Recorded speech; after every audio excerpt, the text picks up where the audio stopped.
everyone, and we're live. Hello, everybody, and welcome back to another Sunday of Cypher System here with Owl of Lysia. I am 3 hours off of just having been here. We told some great stories this morning using Breakfast Cult, which was a ton of high school John Hughesy Lovecraftian fun. It was great. And I'm so excited to be back. So I'm just going to do a quick round here, and then I'm going to just pass it right on to Marsie, who is our lore keeper. So I'm here today with Grant and Marsie, Ash, Ethan, and Yunsai. So if you're just now tuning in, stay here because we're going to tell you all about what we're doing and who our characters are. Hi, everybody. My name is Marsie. I'm the GM for this game, and today, as all the time, basically, whenever we stream here, you can help support Dot's channel, or support what was it, Extra Life? Mm-hmm. Yep, support Extra Life as well. Your donations. You can see a thing called a curiosity bar. Every time that fills up, something weird happens, and you can make it fill up by donating. So let's raise some money. I forget. I'm sorry, my memory is bad. I forget the actual. I think it's when we hit 50. Thank you. So we can go. It's 50. That includes Extra Life. So just combined. I can math. Sure. So let's see. Let's go around and let's see here. So I'm sorry. I'm out of it today. Let me start over. Hi, everybody. My name is Marsie Vellan. I'm the GM for the Owl of Lysia, which you're watching now. If you're just joining us, Owl of Lysia is a sort of wide, high fantasy setting in which characters can encompass many sorts of forms of creatures, whether it be people who are a little bit like yourself, like humans, or demon people, or animal people, or plant people. All of these people live in this region called Gaelica, which is a very sort of pseudo-Mediterranean, dry, arid land surrounded by seas. These people have been hand-selected, summoned by a mutual friend called Sariaros, and all of them took to her home in a place called Sail, which is a mainland with a bunch of little islands coming off of it. They all met each other in search of this person, Sariaros. What they found was not Sariaros. What they found was instead adventure. In our first episode, they all met and went after, instead finding wayward soldiers who are on the hunt for some sort of beast. They followed the trails for this, figuring out shortly after that these winding paths had led with their mutual friend who was nowhere to be found at her estate. Instead, they found soldiers who had been beguiled. They freed the soldiers from their beguilement and in the morning went to once more search out Sariaros or the beast, following this huge carved path throughout the trees in this enchanted forest where Theron are not meant to be. And they followed these paths very well with an expert tracker on their hands, however found that there were other paths carved just as wide and looping around. Pangoliath rose in his air balloon to get a better view and found that there was a smokestack, pointed it out, and the party hoofed it over, some of them a little quicker than the rest. One of them got into a tussle with a carnivorous plant, which valiantly fought through and then intimidated the entire forest afterward.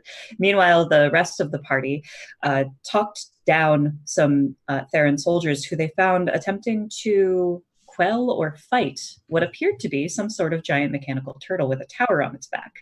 They sent the soldiers on its way. Maeve, our woodland woodworker, Fey witch in the group, set the forest after them, and they met an untimely demise.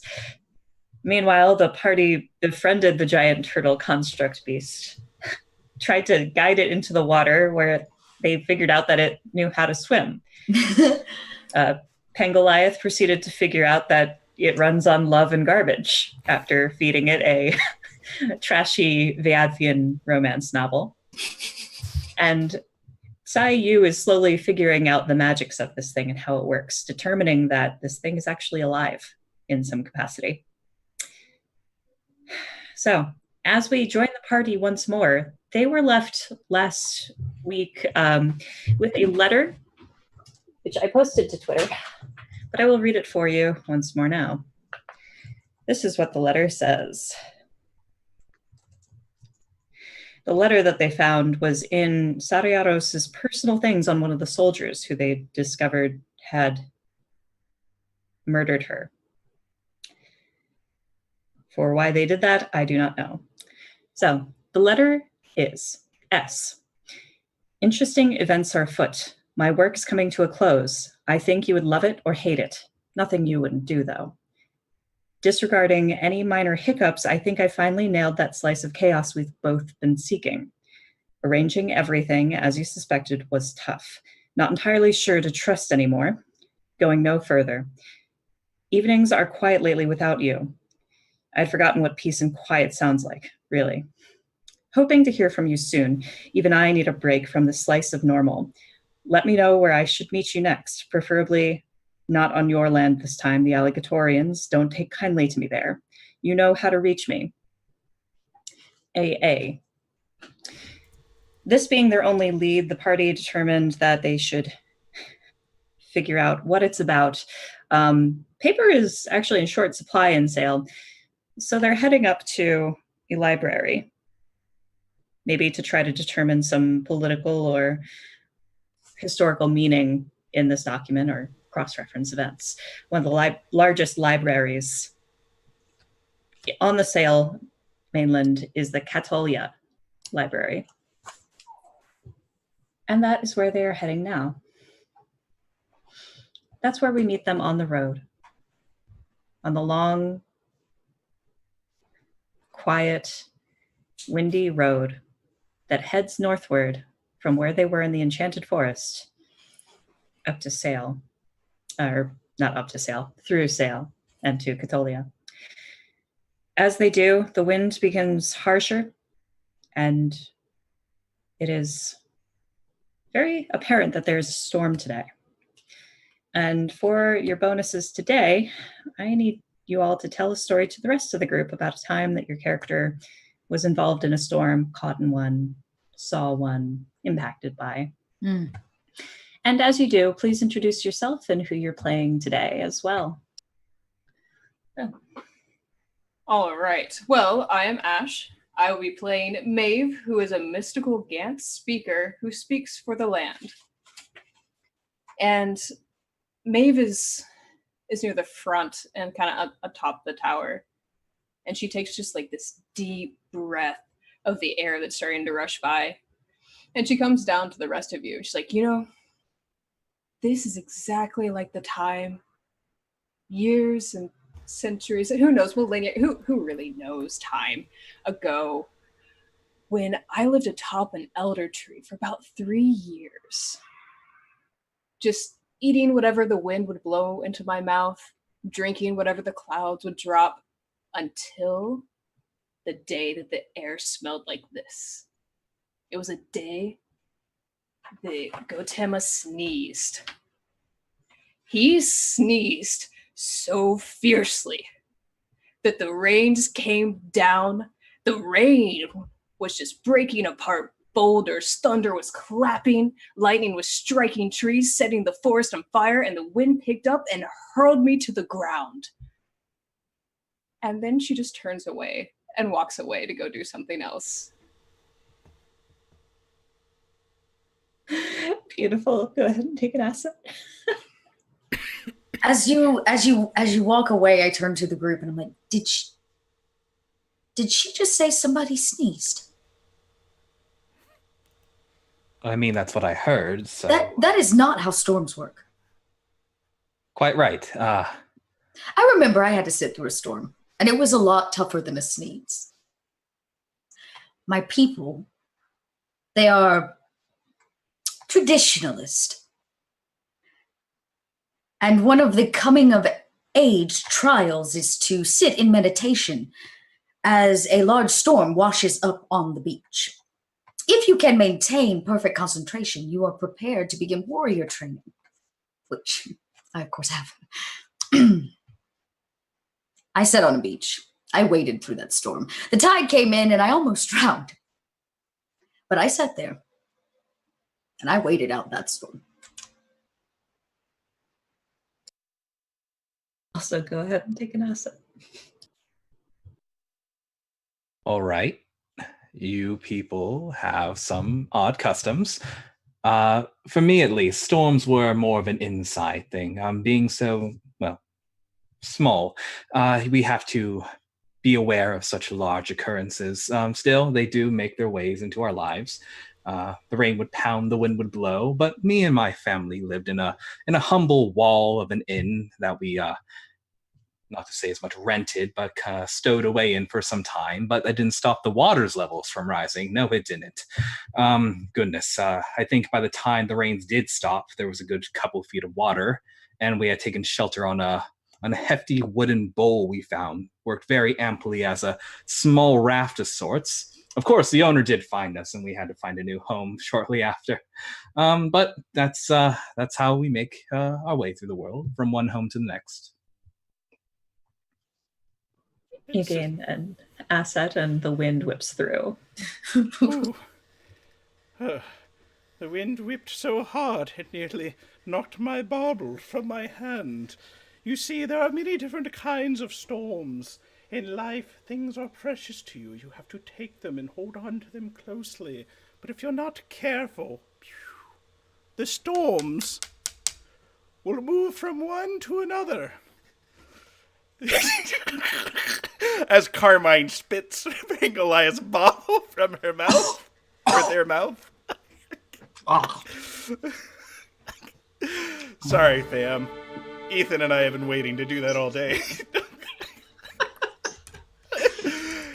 You know, I was once caught in one myself. It wasn't a bauble in the belly, but rather my balloon, my pangaloon, was caught in a bit of a tornado. Tornado, says a voice. You say tornado, I say tornado.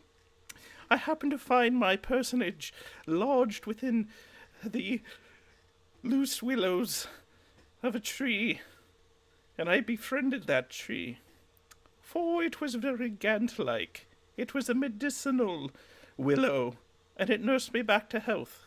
Never got to thank it properly, because I didn't speak their language. Well, that is the storm of life. How to take an asset? The medicinal tree. I feel like I should give you an intrusion instead. I think I just for reliving the memory.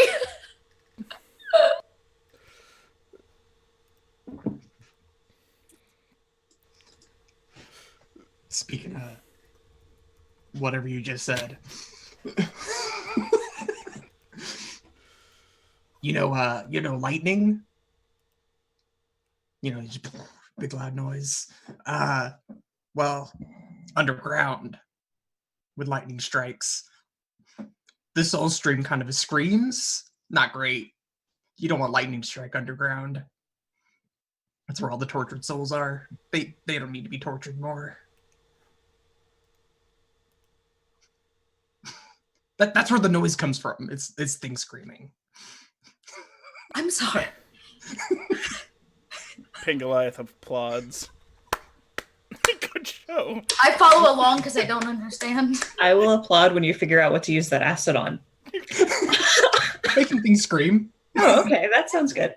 That's doable. So yeah, the sky is quickly darkening as as you can see the storm front moving up the southeast side, more or less following the trail that you're going. Every once in a while, you feel the wind push against you as though it's being sucked behind you, and then another one sort of eddies around and blows up your cloaks and your and like bits and pieces of moss off the back of the turtle.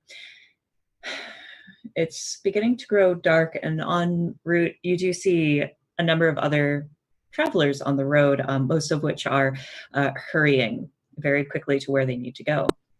And about 10 minutes later, you come across, you see it coming. It's not like it just pops into existence. It'd be weird. You see this trading post where the denizens are attempting to pack up and tarp it up before the storm arrives. You're able to talk to them and or trade with them if you wish. We're riding a giant turtle. I look at him and go, "Shh, do we need anything? Love and Now's a good time to stop." Like it's a drive-through. Grab more smut for your turtle. Carmine, do you recall how to stop this giant turtle? Where's the emergency brake?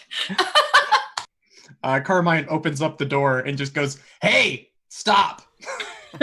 Carmine has determined at some point when talking to themselves in their native tongue of Orisonian that they're actually able to communicate very simple commands to the beast in Orisonian. Stop would be one of them. And so it suddenly lurches to a halt. You can hear the tower creaking. The table in the center of that first floor slides to the front and hits the side right next to the open door. And it lurches to a halt. Not quite enough to send you all off balance, but just enough to, jostle you a bit. And you have the attention of a Theron gentleman. Seems to be very wiry, very thick glasses, white hair. He looks over and says, "Oh, hi. Oh my God." And he just starts looking at the turtle. That's a big thing. It is a giant turtle. Do not be alarmed. I yell down. I'm not. His face starts flushing. Oh, I don't have anything to trade for it. Do you have any garbage?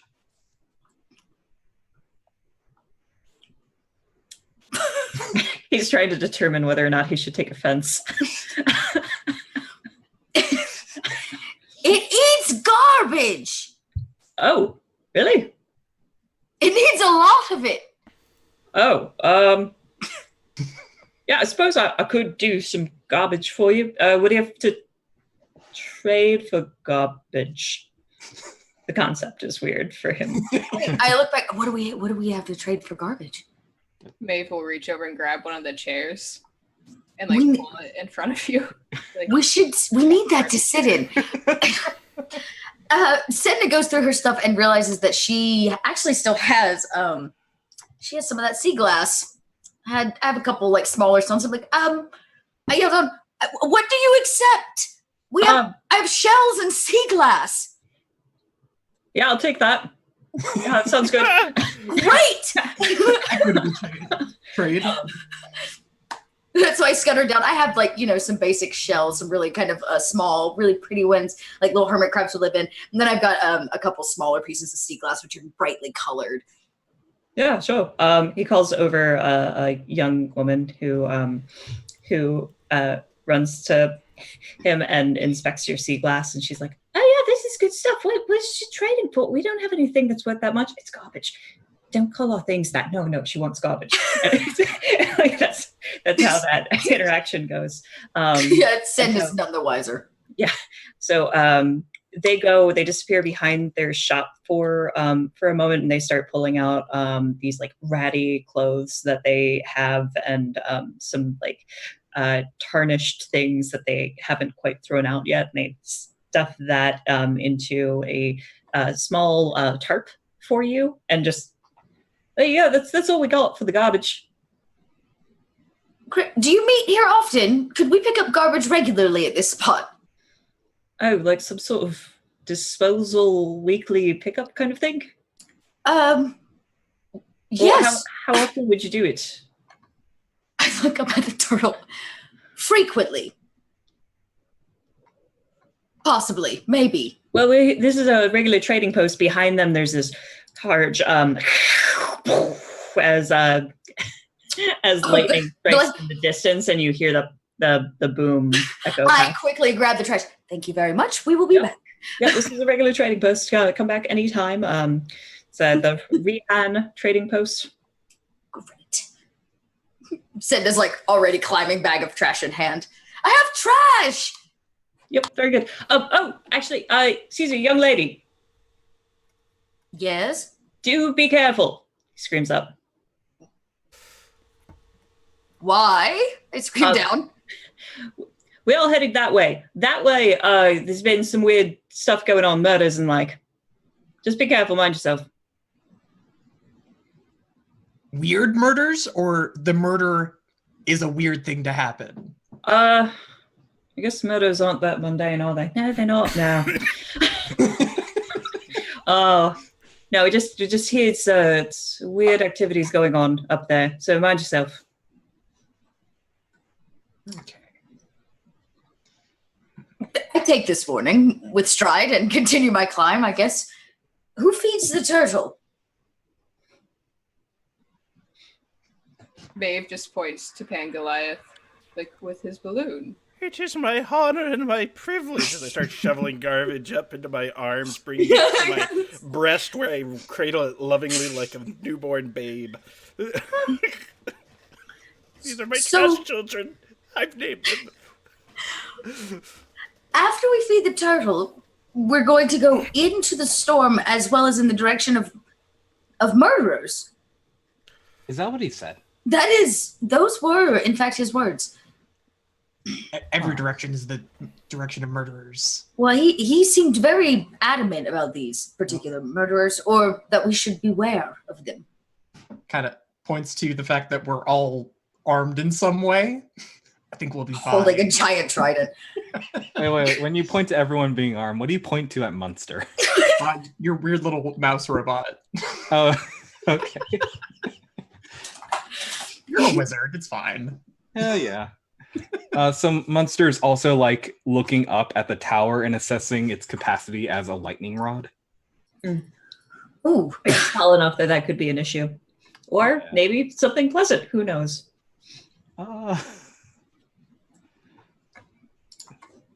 Carmine, could you ask the turtle if it eats lightning? Can you do No. That is not a thing I can do. Well, the good news is if the tide comes in, it can swim. We have that going for us. Do we know what's at the top of the tower? I thought just more rooms, but... No. I mean, like, the very top. Like, what sits on top of the roof? Me. Is that where Maeve just hangs out? Do you... Brilliant. Yeah. That might be where Maeve hangs out. It's like got a lot of nice sunlight up there. Makes sense. Some soil, which is a little odd considering it's at the top. But Maeve, if you've like been up here for a little bit, nothing too out of the ordinary. As by the rest, it was just like a bunch of stones. Just stones stuck together. So yeah, I'm at the top of the tower. Well, not right now. Are And you you don't- a lightning rod? Correct. Question. Good question. Are you? Am I a lightning rod? Mm-hmm. Well, I mean, I've been struck by lightning, but I don't understand what you mean. Neither do I. Do you attract electricity?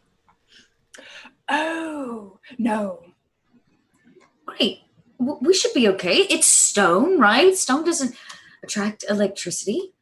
It is still tall, though. Well, I guess no matter what, the storm's coming in our direction, unless we take a long way around, feeding all the garbage we have on hand, but then we'll get stuck. And might as well just go through the storm and hope for the best. Run out of garbage. A It'll be fortune a teller. disaster. Yep. Leaves ripped from the trees from patches of forest around, carried on the wind, just whip through like tiny razor blades. Not enough to hurt, but enough to let you know that they're there and they cut. This is getting risky. Should we stop? Wait it out? How does stopping help? Well, we can just wait it out versus, I don't know, walking into the middle of it? It lowers the probability of getting lost. Did we give the turtle directions? 4. Carmine? I think you all assume that I know what I'm doing. That has not been the case. Do we know if we're headed in the right direction?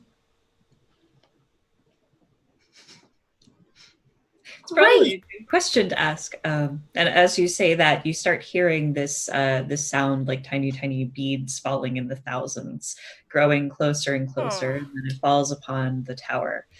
Maeve gets a lovely shower. Great. Well, Up here, they're huge droplets of rain. All right, I'm going inside before I get swept away in whatever this is. we should. I start tying down the furniture. It was already sliding at just like a halt, so like I'm trying to figure out a way to batten down the hatches, I guess. Mm-hmm. Yep. My question is, are we planning on continuing traveling, or are we gonna like bunker down here? I would not recommend continuing to travel because the bad weather will make it too hazardous. However, we are adventurers. And but even However, we adventurers are tend to here stop today them. rolling dice. We might as well. Well, no, I'm trying to put myself into the mind of my character. I don't think I would do it if it was storming that bad, even if I am an adventurer. So, like, we could park. We could have the turtle sit down, and we can go inside the trading post. Pangoliath is a weathered traveler. I'm inclined to take his advice, and everyone seems to be coming to a consensus. But don't you usually travel in a balloon as opposed to a stone tower? Yes. But the turtle's legs could slip and fall. I'd hate for him to break his joints. Oh Why no. would he slip and fall? He's a turtle. He's used to mud and ground and dirt. It's not like it's ice. Wait, is this an ice storm? In times of storm, turtles retreat into their shells. I read about it in What a if book. we went in the turtle shell? Do they though? Pangoliath's like feeling cornered, and he's like, Maeve knows all! She saw right through my deceptions! I promise to never lie again! I don't even know who I am anymore. Yes. Okay, Do they, though? well, do we ask the turtle what it would prefer to do? It is, of course, the one waiting the storm. We all looked at Carmine. Yeah. You're the one friend who knows like a couple phrases in a foreign language that we all depend on. I think I know. Go. Stop. Great. We haven't tried sit yet. Who wants a group intrusion? I do. I do. Right, everybody take an XP. As the Yay. wind starts rising, is everybody inside the tower at this point? I Anybody stated all. outside? We were inside, but I had assumed that they had gone inside. I'm standing like in the door. Yeah. Okay. I'm literally battening furniture down. Okay, great. So it is a stone tower. The water does not provide much of a threat to it. However, as the wind rises, the tower, although large, is still sort of a flat, tall structure that catches wind. And you can feel the turtle start to rock to one side as the wind begins to hit it. Maeve, I need you to make a speed defense roll. 14. Oh, gotta hang on to something. Actually, no, a might defense roll. 14? Mhm. All right, you managed to catch yourself in the doorway, but you're noting that as formidable and as heavy as this thing is, this giant tower is acting almost like a sail in the wind. Oh no. And you can feel as it starts to topple over, the one leg just sort of goes in the air like this. You all can feel that rocking. Even Oh god. any furniture on the inside has slid down. I look at Carmine and go, now, sit it now. We need to get lower. Tell him to sit. No time like the present. sit. There's a sort of absence of, or this feeling of weightlessness as the turtle just stops and falls to the ground like The a legs just tiny disappear. elevator. Everyone feels a foot shorter in less than a second. Do I take falling damage? No, you're okay. I think I was like literally a second away from their shouting, "Starship mode engaged!" to just see if it takes off. You never know. And then I think for one final command to be bunker down. It doesn't respond to bunker down, but it just does stop moving, and you can hear it just kind of slowly groaning from that weird mouth apparatus that it has. Okay. Maybe we should not travel through the storm. Wait here. I agree. It would put extra pressure on the tower and the turtle. Though I am putting a translation book on the shopping list when we finally get to town. Oh, we should have asked the trader. I mean, we still can. You can. You're not too terribly far from the trader. The point at which they were is still within eyeshot. How is that stand looking? It's not looking great. It actually, as soon as you're like, we should go and ask the trader, you look out the window and then you just see the stand like some sort of awful Wizard of Oz, like just flying past. I'm sorry, that's funny. Across the road. And you see the traders moving along with another group of people, perhaps 7 or 8 of them, and they all seem to be heading toward this flat surface. It's hard to see. Your vision is obscured, but perhaps it's some sort of bunker or stone keep kind of thing. As it blows past the stand, we could ask other traders. Look, there are more. Well, we aren't going anywhere anytime soon. I wouldn't mind a jaunt out, but I would prefer to be in someone's securement. If I go out on my own, I think I'll just be blown along with the wind. Put you in the shell. Ooh. I was gonna say, yeah, my mammoth long pangolin Edward Scissorhand claws kind of close around you. You shall be safe with me. Oh my goodness. Oh, I'm gonna gosh. make like a little Moby to carry him in. Yeah, we need like a baby backpack. Yeah, we need like a sling. A special. Yeah, we can. I guess. It's not. You said the wind is whipping. Like, how bad is the storm? Like, is it easy to walk in? It seems to be a very bad storm. Okay. It's difficult to walk in.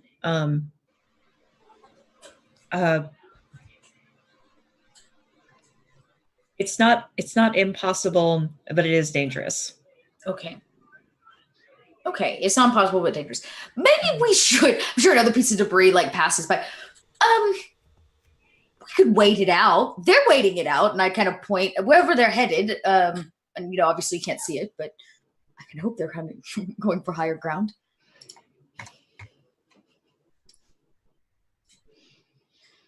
Well, Okay. yeah, let's just wait out the storm here. Anyone hungry? And Monster can start cooking something Oh, cute. using hedge magic, like a little ratatouille kind of, but with powers. Chop, chop, chop, chop, chop. Pangoliath is like literally watching every action. He's just like, the second he finishes, With his finger. It's one of those things. I finished preparing one thing, I moved to something else, and I turn back and it's gone. Nice. Chef samples.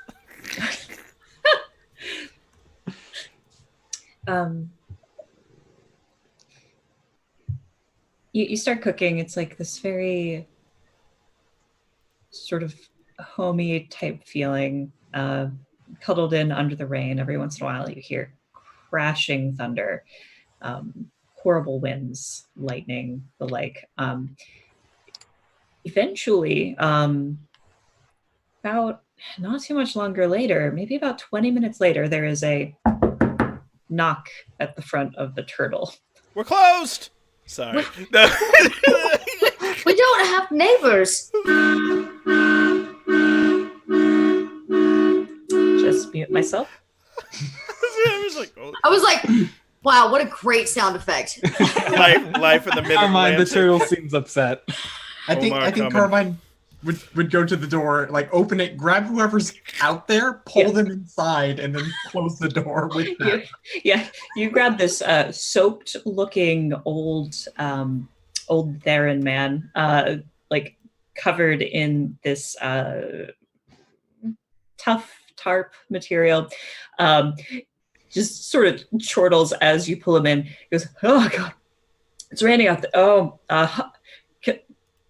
sorry. Could you point us in the direction of we have travelers? You should not be traveling in this weather. We're trying not to. Well, you're not doing a very good job. Yeah. I've give me 1 second, sorry.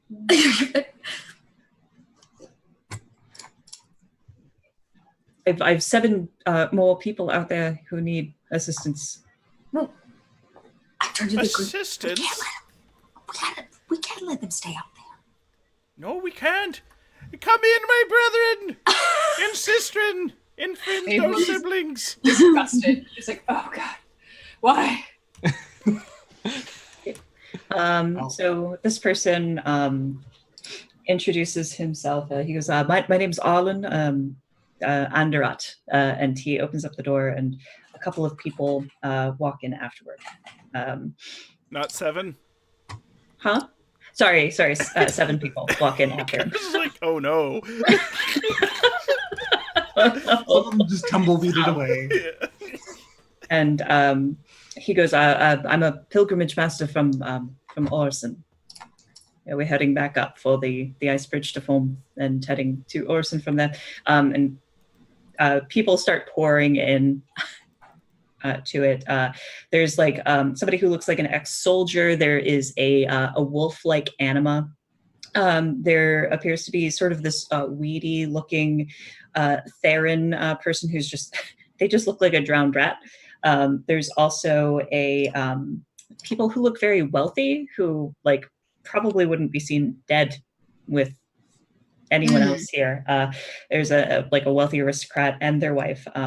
There appears to be a gentleman who is kind of pale looking, like water streaking down his face. He has a beard, but he's wearing a fake mustache over top of it, and it is not unsubtle.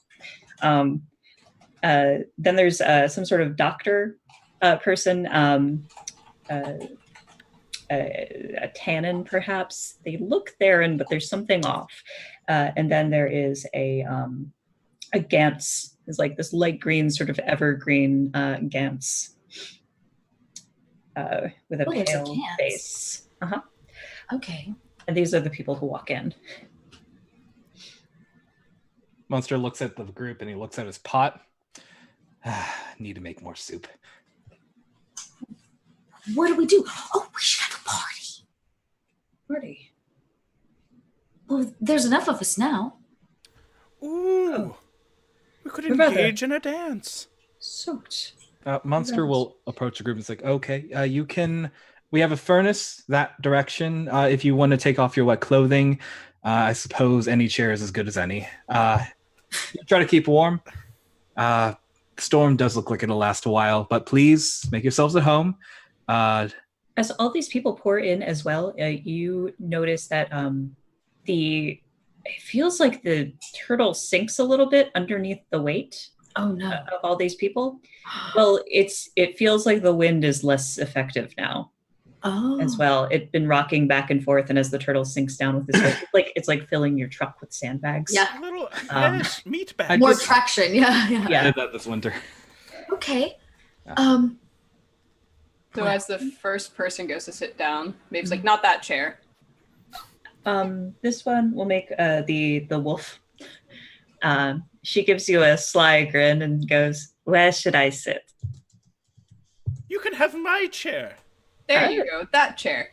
And then Maeve It's will the go worst over one. It's got like it's missing a leg.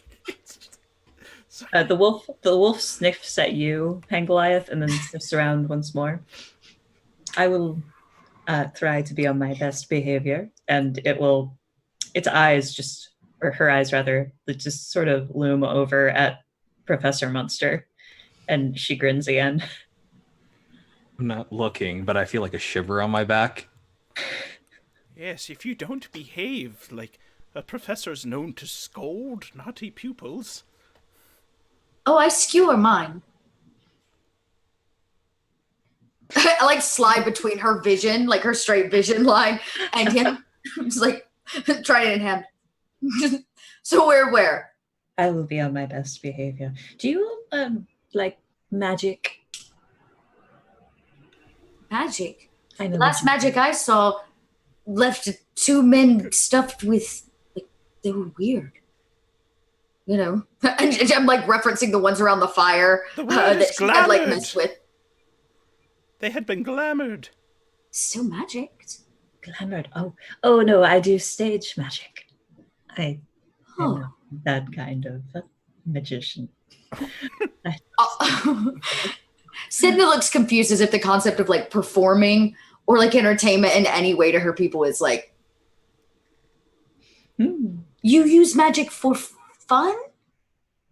Yes, for a lifestyle. So I'm heading up to Horizon to entertain the Hell Knights there. Oh, we have a Hell Knight here. Do I recognize this person? Roll me an intellect roll. I want to.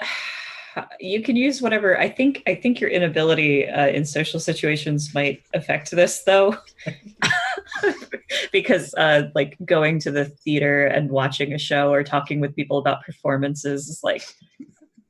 I got a 0. Okay. Yeah, you're not aware, but she does wear a very colorful coat on her back. It's gray. It's mostly just laden with rainwater, but there's like this big yellow star on it, and in the center are these words embroidered. What did I name her? Freya Peloti. Stage. Oh, she's just like thinking like. I think they do some sort of like.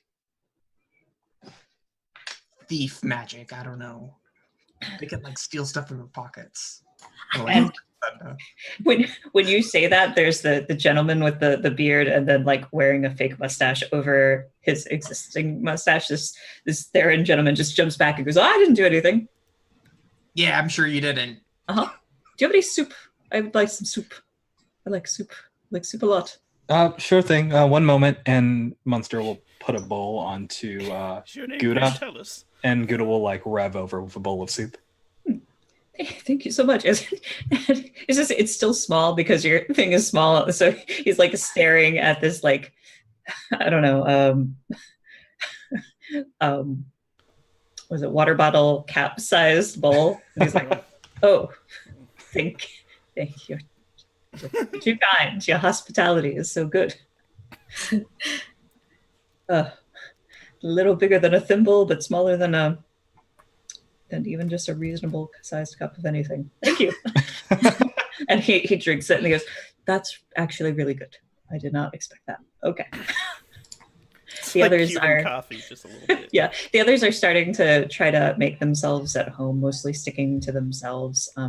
The wealthy couple has moved their way to the second floor to try to be away from it and speak amongst themselves personally, if you let them go upstairs.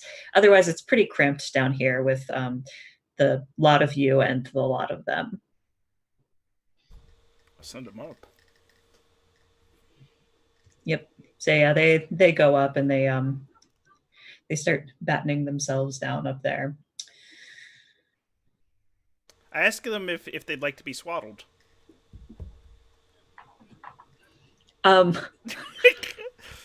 The woman goes, "I'm sorry, did you offer to swaddle us?" Yes, it is. If when you're battening down, it's the best way to ride out the swarm. It's very soothing. It sounds not. I'd like to be swaddled. All right. Was it not open to me? Cinda like looks around awkwardly. It's open to everyone. Anyone that would like to be swaddled can be swaddled. And ride out the swarm. The storm. The storm. I've had worms today. What are words? Okay. Yes, my good lady, I did say swaddle, and I offered to swaddle you. I just figured during the such a tempestuous weather, it's the best way to remain calm. We do it to our babes back in my foreign land. Oh, Is it okay that I'm not a babe? I guess that's. I would like a blanket or something. If you have any dry clothing, I would very much appreciate it. I have a number of outfits. You might look ridiculous wearing them, but I'll find something suitable. You're too kind. Is there anything in this that was here prior to our squatting? No, it seemed to be just ransacked of most things in it, except for some mundane furniture. Okay. And then that was right. All right. There might be else in there. So I have 3 other outfits that are Pangoliath sized, so slightly smaller than a regular sized human. But one is essentially like a Sherlock Holmes get up. The other's like a circus ringmaster, and the other is like a plague doctor outfit. For Halloween. She chooses the plague doctor outfit, mostly because it's mostly just a coat. And she's like, I will take this one. Thank you so much. And she cuddles up the her husband, assumably folds his arms, and Meg does with the clothing he's wearing, just staring you up and down quietly the whole time. I stared him back. Nice. So the storm rages on, going into what feels like the better part of the day. This is a long storm, perhaps even a hurricane type situation. Oh, wow. And you are there along with this pilgrim leader, a soldier, a doctor, a writer, an aristocrat and his wife, a con artist, a performer, and a Gans pilgrim. All clutched into the same space. You know, when my people get together, we play music. We play cards. The doctor, who appears to be that tannin gentleman, stark white hair, and perhaps like some vague horns that you can see underneath, perks up at this and goes, yes, I would like to hear some music. I don't have any instruments myself, though. Starts handing out like little wooden pipes. Oh. Notice that all the chairs are missing one leg. Oh. Don't sit in those. I pull a small instrument as well. It's made of a giant conch shell, like blow into it, but it's also got like strings attached between the grooves, so you can like play it. We could play music. I also take my shoes off and you guys see my webbed feet. Like stretch my toes a little bit. As if in some way that's part of the performance. The doctor points at your toes. That's peculiar. You're not anima though? No. I'm said no. My mother said they're a gift. I swim very quickly. Huh. Well, nice. And I can do this, and I like do this strange tap dance on the floor, and it makes kind of like a drumming beat as I like play, as I like slap. That's very nice. This is interesting music. I have maybe something in here, and he takes his bag out, opens it up. There's a variety of instruments inside, and he pulls out a couple of teaspoons. I could perhaps do something with these. They quack. The spoons. Yeah. Although I'd be hesitant to do music if no one else was doing it either. To be honest, it's a bit quiet in here. Well, I'll do music. Pulls out his washboard. He'll do music. Carmine, take the jug pipe. Carmine crushes the jug pipe. No! My shenanigans! You're strong enough to crush it in and out like its own accordion. It's just like it only makes noise once. Carmine is the killer of fun. I love it so much. Well, that's Well, one way that to do it. That was good music. It was. How are you all? How are you all faring? Faring. The usual, right? I kind of look around as if Senda has no idea what the concept of the usual is mainland. We were heading on our way to town, hopefully to buy some books mainly, and then the storm came, so that's how we were faring. Oh, good. It's nice to see you all safe, and I have been traveling with this group. Interesting things afoot on the way to where you're going. Really? Any stories to share? We did hear a couple rumors, some a bit more concerning than others. Yeah. What is a weird murder? Yes. Oh, they're probably referring to the murders. They found a number of whole skins on the road. Oh, that's not that weird. But No. no, well, maybe by your standard. What do you mean by skins? As though you were tanning an animal or skinning it whole. You mean What size animal? Or Like personage? the person-sized animal, like up there in the... Oh. Oh. do we know who these people were? Unrelated. I don't know myself. I heard of it. I'm actually very interested in the occult, and he pulls out a couple of other things from his book, his bag. One of which is this strange instrument that looks like a compass, and the other one is a book. But I don't know. But it's nice to see. If you continue traveling up that way, be careful. I think we're changing directions ourselves once the storm ends. I'm sorry, you mentioned a cult? Yes, I'm a doctor of the occult. Oh, a cult. Oh, my apologies. I thought we were going into some more shadier territory. Is that like magics?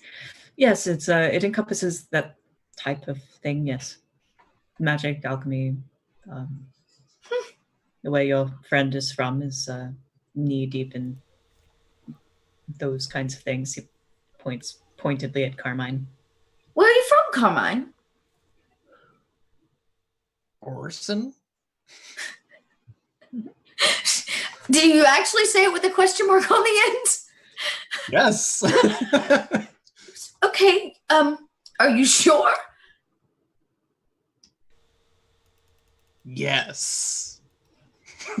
Okay. Well, small talk is going well. No. Yeah, Senda, you can tell she's terribly awkward. She has never had anybody to like talk to. It's like her and the elders of her tribe, you know. What was your name again, sir? Arlen? Yeah, the pilgrimage leader. Yes. Yeah. So tell me, do you have any stories about when you were in a storm once? Oh, well, besides right now, been in several storms and this guy's weathered. He's about 75 years old. He tells you, I've been doing this for about 50 years. And I think this is not the worst I've ever had it. The worst was when we were already crossing the bridge, the ice bridge that forms to Orson. And I believe on that trip, we were actually coming back. There was a hard blizzard that hit, froze over most of the sea that we could see for the surrounding areas. And this was dangerous because we couldn't figure out where the thicker ones were, the bridge, the parts of the bridge, and where the thinner ones were. Lost about half my caravan going through. Promised to do smaller groups from then on. They're much easier to keep track of. It's running about, I don't know, 30, 40 people at that time. And right now, I don't do more than 10. 7 is enough for me. Well, it's important to learn from mistakes you've made, so I can relate on that end. Mhm. Definitely. Yeah, it's rough. It's rough. I've seen good storms though. Storms can sometimes allow you to meet people, and yeah, rain. I'm not going to complain about getting rain. Sometimes they're full of sparkles and rainbows. Yeah. Don't trust those storms. Sure. Sounds like a weird storm that you're talking about. But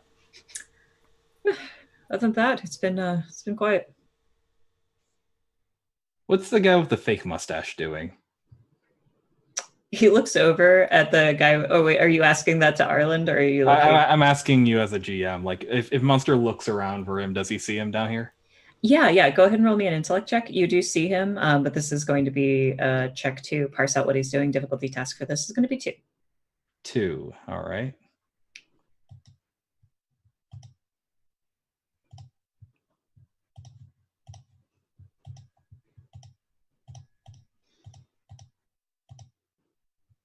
Hey, success. Got 17. Nice. For 17, this guy appears to be sort of eyeing up people's personal belongings. And you can tell that his pockets, since they got there, everything is wet, and it makes things like bulges and weight flop a lot heavier. Seems like he's already stolen a couple of things. Can I make eye contact with Maeve and then like motion over towards the con man? Given my size, I don't want to do like a direct confrontation, but I know Maeve likes to, so. So you motion and she looks over. And by the time Maeve looks over, like his hands are just like slightly grazing the back of the performer Anima's jacket, and then just like pulling it back into his pocket. She looks down at her set of tools that she's been using, and she notes that they're all there. And then she's like, do I really care? The monster cares. Fine. And she'll walk over and do a speed check and attempt to pickpocket the pickpocket. Okay, sure. Which it's gonna be a difficulty. Are you trying to do so in a way? Are you just doing it like no, I don't care sort of thing, and like you don't care if you get caught doing it? Okay, sounds good. Go ahead and roll me a speed test for that. We're gonna make it a difficulty 3. I got a 6. Not quite enough. You go for it and manage to miss, and at that point sees what you're doing, and then just sort of not so subtly scuttles away. At this point, I'm throwing out an intrusion on the table, so whoever wants it can take it. It's not for any particular person. Pangoliath. Okay, take one and give one to a friend. There are 8 people. Could you repeat that, please? You're like counting around. There are 8 people, not including the leader.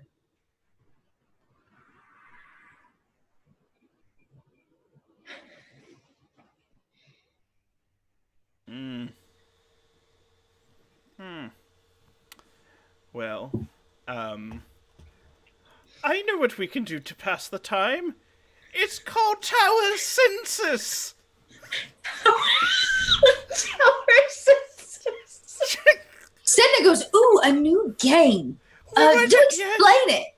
Okay, the importance is to find equal representation of Anima, Theron, whatever Hell Knight is, and so forth.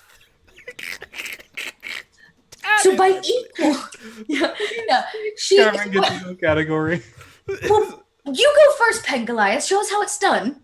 Okay, we all form in a circle. Come gather round, everyone. Muster up. Let's get together. And they are strangely resistant to doing so. I'm going to need you to roll an intellect check. They just kind of want to. Yeah, I hadn't finished. I was actually going to see if sorry. I could pay an XP to use my kindness to see if I could get everyone to gather in without rolling. It costs a whole Okay. XP. Yeah. Yeah. Okay. Yeah, you can do that. Yeah. I will say that you can do that, and they will take your benefit of the doubt. Now I want to get into some rolls now that we're gathered together. Yeah. The Gants of the group is more reluctant than the rest. They have bags with them, and they just kind of like hold their bags close to them the entire time. These like sort of like carefully constructed little leather-bound bags. The second game's called "What Have I Got in My Bags?" where we're gonna turn them and dump them. But so we gather round in this circle and we explain how we know the person on our left and on our right, and if we don't know them, we introduce ourselves to each other. So I'll go first. This is my good friend Munster. I know him because he used to live in my pocket. And this is my girlfriend Maeve. She doesn't know we're dating yet. That's inaccurate. I don't live in his pocket. Maeve, you go next. Yes, I am Maeve, and that is Pangoliath. He's my boyfriend. Then I just found out. And she turns to Sedna and she's like, and this is the Shell Warrior, who has a lot more insider than they realize. Accurate description. I said, I get it. It is a game of lies. I am Sedna. Wait. Maeve turns to Pangoliath and goes, so we're not dating. But I thought we were doing so But well. you can't say it or she loses, right? I am Sedna. This is Maeve. She is definitely not a tree. No, this is Maeve. She's made of stone. So I look over and I go, and this is this is Carmine. He is a holy creature. And we are dating. Do I have to add that for extra points? And Goliath, why are we doing this? We appear to have an intruder in our midst.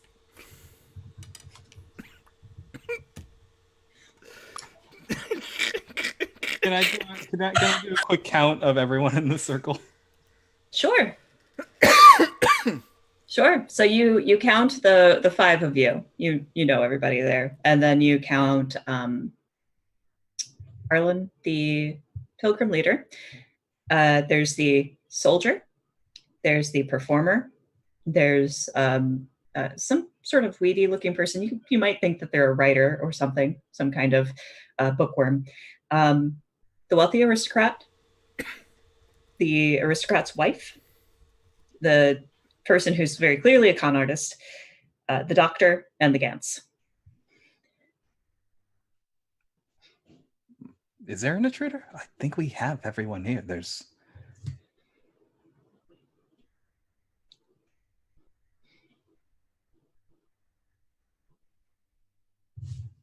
Wait, clarification point for the GM. Mm-hmm. When you gave the intrusion to Pangoliath originally, you said he counted 8 different people that weren't us? Yes.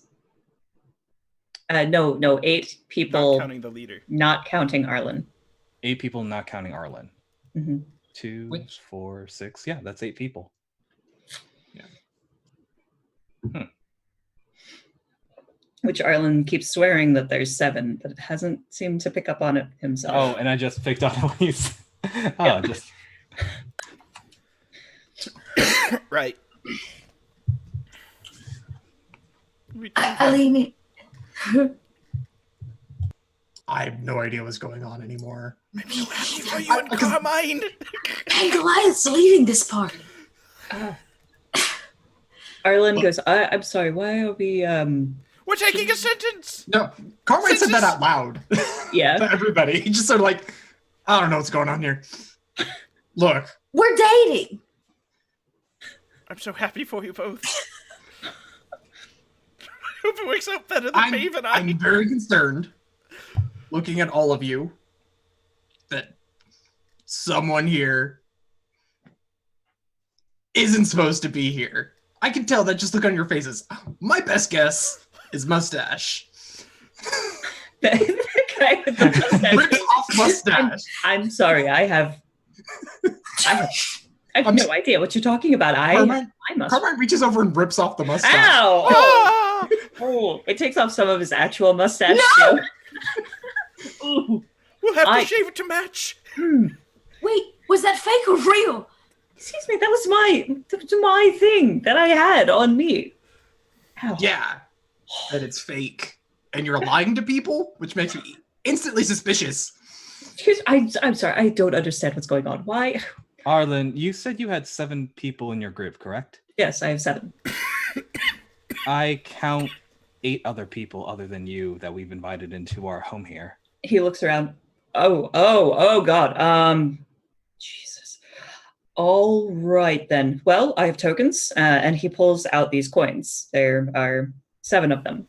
And he goes, everyone who should be here should have a token. Solves it very easily. So, show us your tokens. Jesus is Pangolia's first name. Jesus is Pangolia's first name. Is it Jesus or is it Jesus? Jesus. It has different pronunciations based on religion. Yes. Call him Chewy for short. Who doesn't hold up a coin? So the group looks very, very uncomfortable at this for the most part, but the Gans, this sort of Helleborus looking evergreen Gans, like opens up its suitcase very carefully, places it on the ground. Inside, you see is just dirt. Maeve understands. And he slowly pushes through it until he finds this coin and then closes the suitcase again and goes, I have my suitcase. This is the coin that has been requested to produce. This is mine. Also, the guy with the mustache just instantly just reaches into his pocket, pulls out his, goes, here's mine, this is mine. Does he Thinking pull it out might be anything Canadian. else that's not supposed to be in there? No, he's not terrible at his job, you know. Okay. The doctor also produces his fairly easily. The wiry writer guy also easily. Everyone eventually just produces it, except for the aristocrat's wife, who looks absolutely pale. She looks terrified. She's just like, no, I have it. I have it. I had one. Is it in your old clothes? Pangoliath pulls out her dress Yeah, that he's been holding on to. Yes, it might be. And why are you still? Oh, why are you still holding on to this? And she reaches through the pockets. I don't know where it is. I had one. I had one, and it was on me. What is your name? Her name. I have names for her. Balian. Not going to butcher your name, young lady, but I am going to have to sentence you to die. No, not that grievous. That is not true. She cackles at that. I did not. I had one. We bought ours together. And she points at her husband, and he nods. Okay. Senden grabs Carmine. I gotta drag him to the side. I'm still not sure if we're playing a game anymore, but if I understand correctly, there's a sticky fingers in our midst, yes? Honestly, I don't even know, because even if there's an extra person, it's not our deal. It's just someone's not getting paid. I push Carmine aside. I go over to the mouse. Scoop up the mouse. Oh. I start again. I have a feeling there is somebody with sticky fingers in our midst. That woman is far too scared to be lying to us about whether or not she had one. Probably. Don't judge me for this. Is everyone still in a fairly close space? Mm-hmm. I'm going to try scanning the group. Okay. Oh. I take it scanning people without asking is kind of impolite, but given the circumstance, I'm going to make an exception. All right. You begin to scan, and I would like to introduce an intrusion. Yeah, I'll take it. I love intrusion. Nice. All right. So you get an XP, and someone else gets an XP. I will throw that over to Maeve for just being Maeve, which I really enjoy. Why, thank you.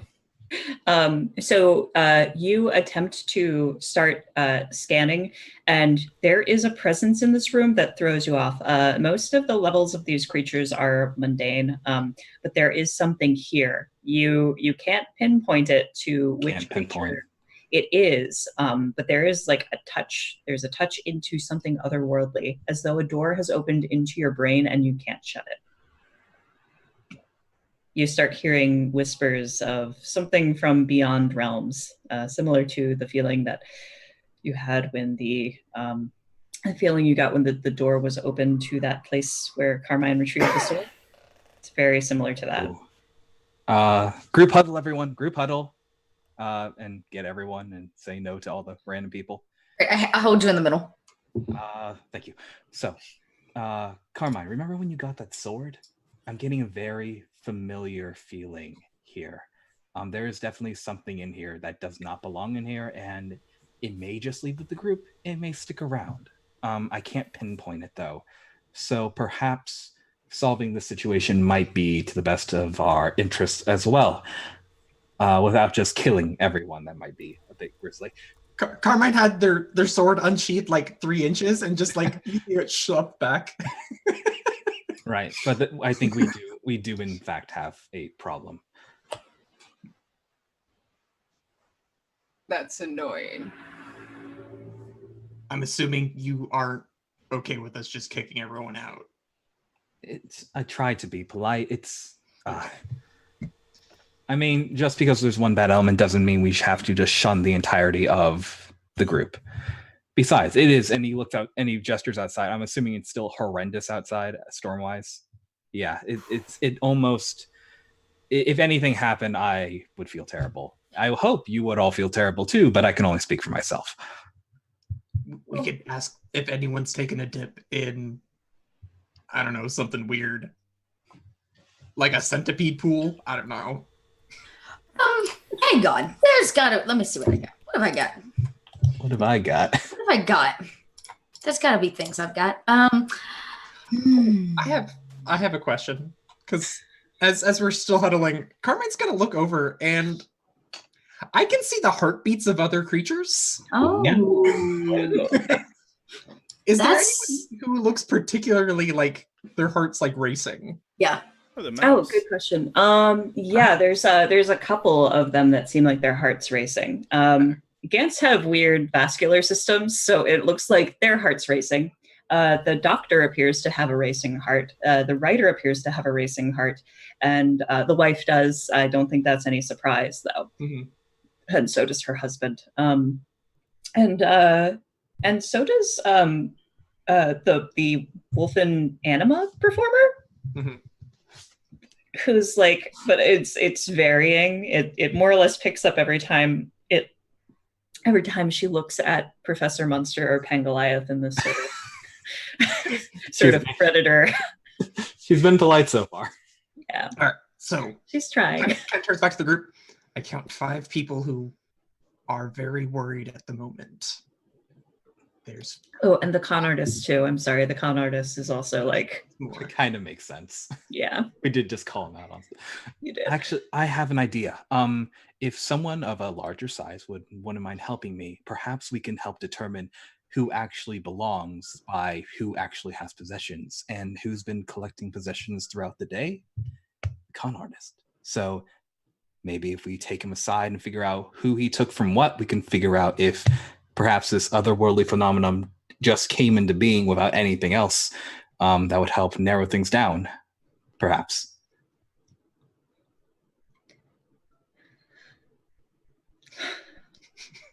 Carmine, you're big and strong and have a sword. Would you mind helping me in this endeavor?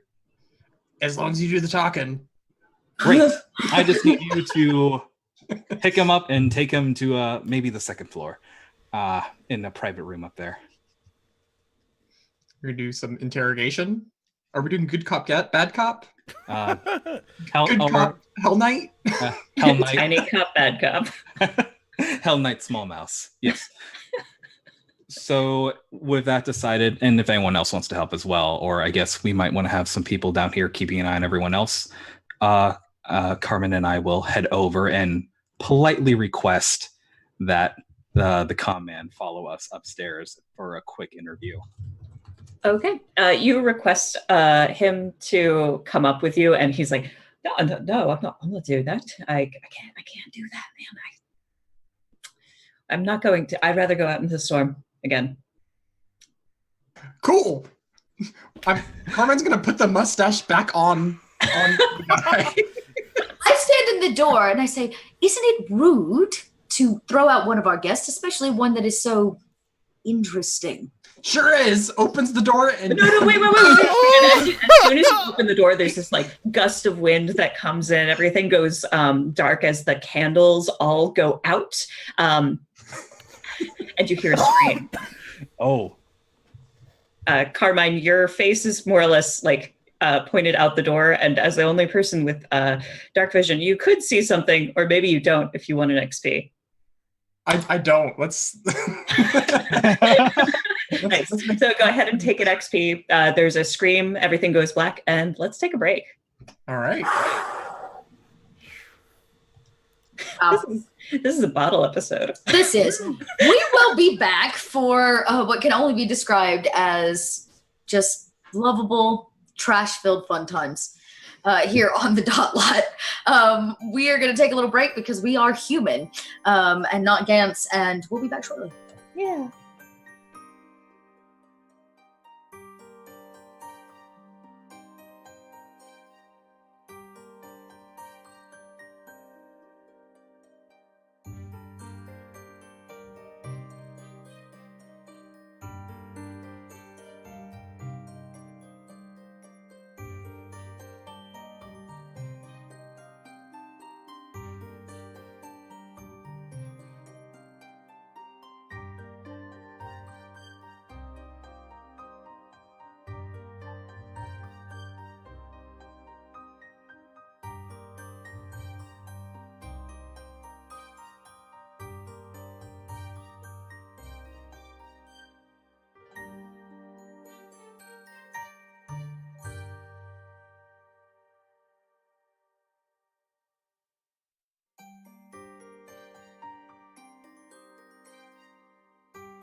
2, 1. We will go back. Yeah, we're back. We are back. Welcome back from a little break. I have not a whole lot to say except thank you for sticking around. And if you're new, well, welcome to the trash fire that is this this game. Marcy, I'm going to let you take it away, just like the man that just flew out of the door. Oh, I hope you didn't throw him out quite yet. He's probably got his feet braced against it. Anyway, if you're just joining us, welcome back to the Owl of Lysia. As we stated before, you can help support Dot and also or Extra Life by donating. There's a donation link below, and every time we hit a $50 mark, something weird happens when we fill the curiosity bar. Oh my gosh, it happened just now? Holy crap. Okay, great. Perfect. All right. Well, I guess something weird's going to happen. I will roll that up in a second. But in the meantime, actually, the candles are out. This con artist has his feet braced against the door, Carmine, as you're trying to throw him out when you hear a scream, a woman's scream behind you, somewhere in the tower. People around more internally, probably Sedna, the professor, and Pangoliath. You can easily point it to the aristocrat's wife who screams. Maeve, I imagine you know where it comes from, but you probably don't care. No, not really. I do. Did she go somewhere, like upstairs or? Not that you can tell. It's also pretty dark in here, so you're going to have to relight the candles and torches and lights before you see anything. It is rather dark. Carmine, it's also rather wet in here, and it's windy now, and you can barely hear anything except for that scream. Yeah, at the sound of the scream, Pangoliath would shout, "My clothing!" And he wants to make sure there's no damage. Munster will start shouting for Carmine to do his light bulb trick. Oh no. Carmine throws the thief away, just like nonchalantly, just poof, closes the door. Wait. Out of the turtle, inside the turtle. Inside the turtle. Okay. Oh, okay. It just sort of like pushes him sideways, closes the door, and then lights up. Setting the whole place on fire. Just kidding. Oh goodness. It's fine. He stays on the ground where he is, and the joint lighting of flames and also lighting of Carmine creates an illumination in the area, casting shadows. On the table, it appears as though the soldier has toppled over face first on top of it, clattering most of the bowls and the like to the side, which you would have heard a little bit better had it not been so loud with the wind. Can I run over and check on him? Yes. Great. I would like to do that. Is he breathing? Is he dead? Does he have something sticking out of him? You check him, and as soon as you press on his body, it's as though your hands press all the way in. Like he deflates underneath. Touch. Pangoliath! He's flat like your balloon! It's a balloon knight. They're brave, but they don't last very long. Oh. Fun. What could have done such a thing? Your hands! It was not I! Carmine's gone like very serious, and he's just like the weird murderer. The weird skins, yes! But oh no! That means it's on board. The murderer. Like I said, it's our problem now. Nobody is leaving this tower until we find that murderer. Senda like slams the end of her trident down into the floor. So you say that out loud? Mm-hmm. I'm like, well, to solve our problem, we just kick everyone out and then we're good. But that doesn't solve the murderer. He just goes and murders people on the road like he did before. Now he murders people in our tower, which is way more controlled. What if the murderer hides beneath the turtle, waits for us to get tired and fall asleep, climbs back in, and then balloons us. No! Pangalath, you can't use that term like that. Arland, the Pilgrim Master, nods at you, Sedna, and says, I agree. Nobody should leave here. If that's okay with you all, till we figure this out, I'm not taking anyone else. Also, Maeve, if you think about it, if this person says there should be 7, but recognizes all 8 of these people, then what's to say that even if we kick everyone else out, that we all, the people I count here among my friends and companions, actually belong here, and I'm not being tripped by whatever thing this is. It does have an otherworldly element. If it messes with the mind, then we might be in a bit more of a sticky end than we realize. So you think it'll be easier to solve with all these people in your way? Well, then the problem's at least here in front of us and not hiding or perhaps waiting. Sure. I feel like this just means there's more people for it to hide behind. What if we set a trap? I lean in and kind of whisper to them. It seems to... So it snuck on here.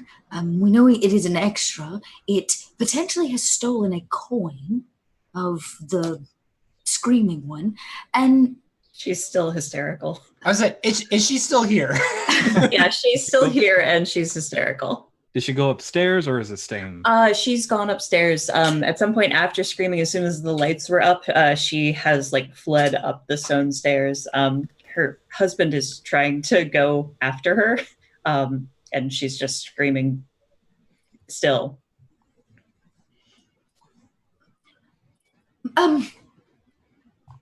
Can somebody say something to calm her, soothe her? That's not really what I'm good at. No, I grab you by the arm, pull you back. Pangoliath, you have a way with words and creatures. Could you talk her down from her incessant screaming? He bares his claws and begins to walk towards her. I grab you by the scruff. No. I'm not going to. But yes, I have a way with words and people. Yes. Yeah. So I'm gonna attempt to calm and soothe her through the act of swaddling. Come, be swaddled. Yeah, and I'm willing to do what it takes. Now, Pangoliath, despite having a word, he is trained in knot mastery.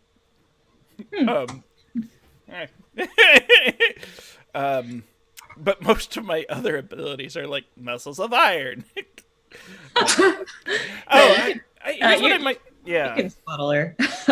She actually probably needs to be at least a little bit warmer, and she's just she's still hysterical, and her husband is rather cold and watching you as you do this. Yes, and she's just I like, maintain oh my eye God, I think I contact did it. with him all the They're going to think I did it. I couldn't do it. It's all right, and even if you did, it was his time. I come over. Okay. I come over while you're literally swaddling her, rolling her up in this thing. Nobody Real blames close eyes on you. the light. Nobody blames you. It's okay. I don't blame you. Nope, we don't blame her, do we? Unless Look at she's the everybody. killer, then we're blaming her. We don't. Are you the killer? I didn't kill anyone. Okay, then there's no blame. Then we don't. Then we don't blame you. But if you don't stop whimpering, I felt something on my leg, but the light went out. you felt something on your leg. Okay. It was probably this is- just Carmine's tendrils. You have tendrils. No. This is helpful information. I get down on my knees because I'm sure she's laid out on the ground, swaddled now. Yep. I squat near her Yeah. face. I'm Tell preparing us. rigging to dingle her in the air. Suspension. What did you feel? Was it furry? Was it tiny? It felt like skin, like very wet skin. And it felt like Your wet husband? skin. Like, I don't know, it's pudding or something, I don't know. A pudding! Pudding, not pudding. I turn around and go, we need a huddle. And I rehuddle, rehuddle everybody. I'm like, what if this thing is inhabiting them like a suit, like a suit of armor, and then when it leaves the suit, it just leaves behind the suit. You mean like possessing? Like using it as literally A shell. body to wear? Yeah. It would, Ugh. it would explain why your scan ability didn't work. It's technically wearing a skin over top of its own skin. That would make sense. It's if it is truly wet and gooey, as she mentioned, it doesn't hold any kind of very hard, tangible form. It would need a vessel. So she's the vessel now. Not necessarily.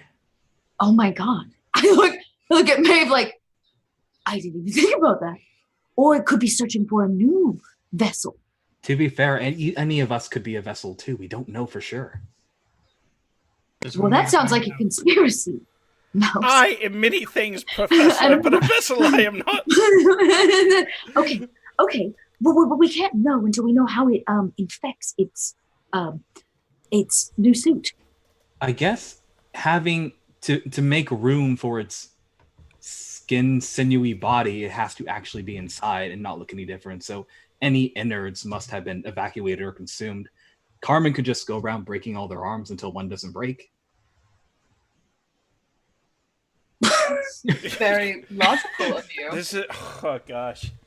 We're cut from the same cloth, you and I. I just want you to know that, David. It makes sense. Noble at It's all. not plan Monster, A. Monster, I'm going to tell you something right now. I brought that up once. Turns out, not allowed. You, for the one arm that is gooey, you break 7 more. Well, 6 more. Am I math correct? Oh, no, the problem is I'm actually not supposed to hurt innocents. Oh, it goes against your code. I can respect that.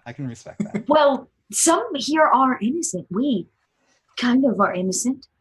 Which means I can't break your arm. Well, you're right, but that's not because I'm innocent. Okay. Well, what do we do? We need a plan. I say we set up a trap. I'm sure that it has all predators have a specific. Maeve, would you like an intrusion? Yes. Go ahead and take an XP and give one to somebody else. I think that's going to be our last intrusion of the evening. As you all are huddling, like, you're kind of always half paying attention and also paying attention to other things. So one of the things that catches your eyes as everybody is huddled in this corner, you note that the pilgrims are also huddled, and a couple of them keep staring at you very suspiciously. Oh, we're being Scooby-Dooed. No! I will give the other XP to Sedna for working so hard to try and figure this out in such a nice way. We're going to do it without harming people. Thanks. I mean, if it's wearing a skin suit, it can't have good dexterity or control. Perhaps if we have everyone write out their name to prove memory and dexterity, it might be a simple enough task. So, you know how I had mentioned that we might want to throw everyone out? You guys were like, oh no, it's a terrible thing to do. Don't do that. Well, I think they're all conspiring against us now, so... What makes you think that? It's not a conspiracy. It's out in the open. Yes, and if you turn around, like down the stairs, it doesn't include the swaddled up aristocrat's wife or him even, but the others of them, including the pilgrim master and the performer, the writer, the con artist, and the doctor, are all huddled around and like whispering. And occasionally, one of them looks up at you, and the moment that you look over. The doctor is looking over, his eyes go wide, and then he goes back, and there's like a shh, and then they. Carmen's actually going to break off from the group, and actually kind of like, hey Doc. Yes. How can I help you? Kind of pull his attention, like pull him over to the skin leavings. He lets you pull him. He doesn't fight it. Yeah, and just kind of like points at it and like, can you tell how whatever happened? Can you tell where it happened? Where it happened? Given enough time, I could tell quite a lot of things about this body.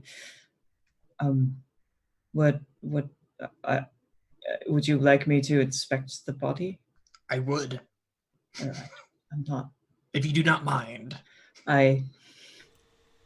He goes a little pale. You can tell this doctor is a little shy of dead bodies. If you could perhaps turn it for me. Yes, of course. Kind of like you would a sheet. Just like gross. And he starts inspecting it, and he looks at the body, looks to where it fell, and sort of positions himself as though he were standing there. And he goes, yeah, it was, I believe I remember, this one was actually over there before the lights went out. So how he got here and then fell is odd in itself.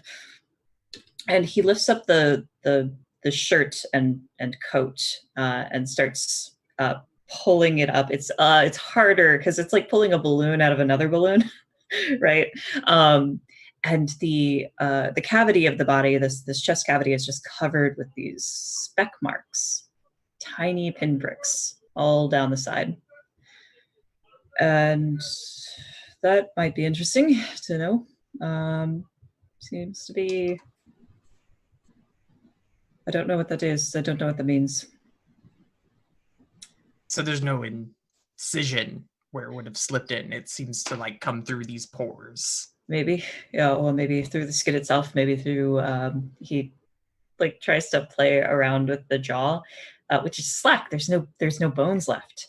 And he's like, I could go in through the mouth or anything else. I don't know. I need more time with it. I have a book that I could study for the next few hours. Maybe there's something in it, but I don't think so. This is not the right kind of. There might be a reference.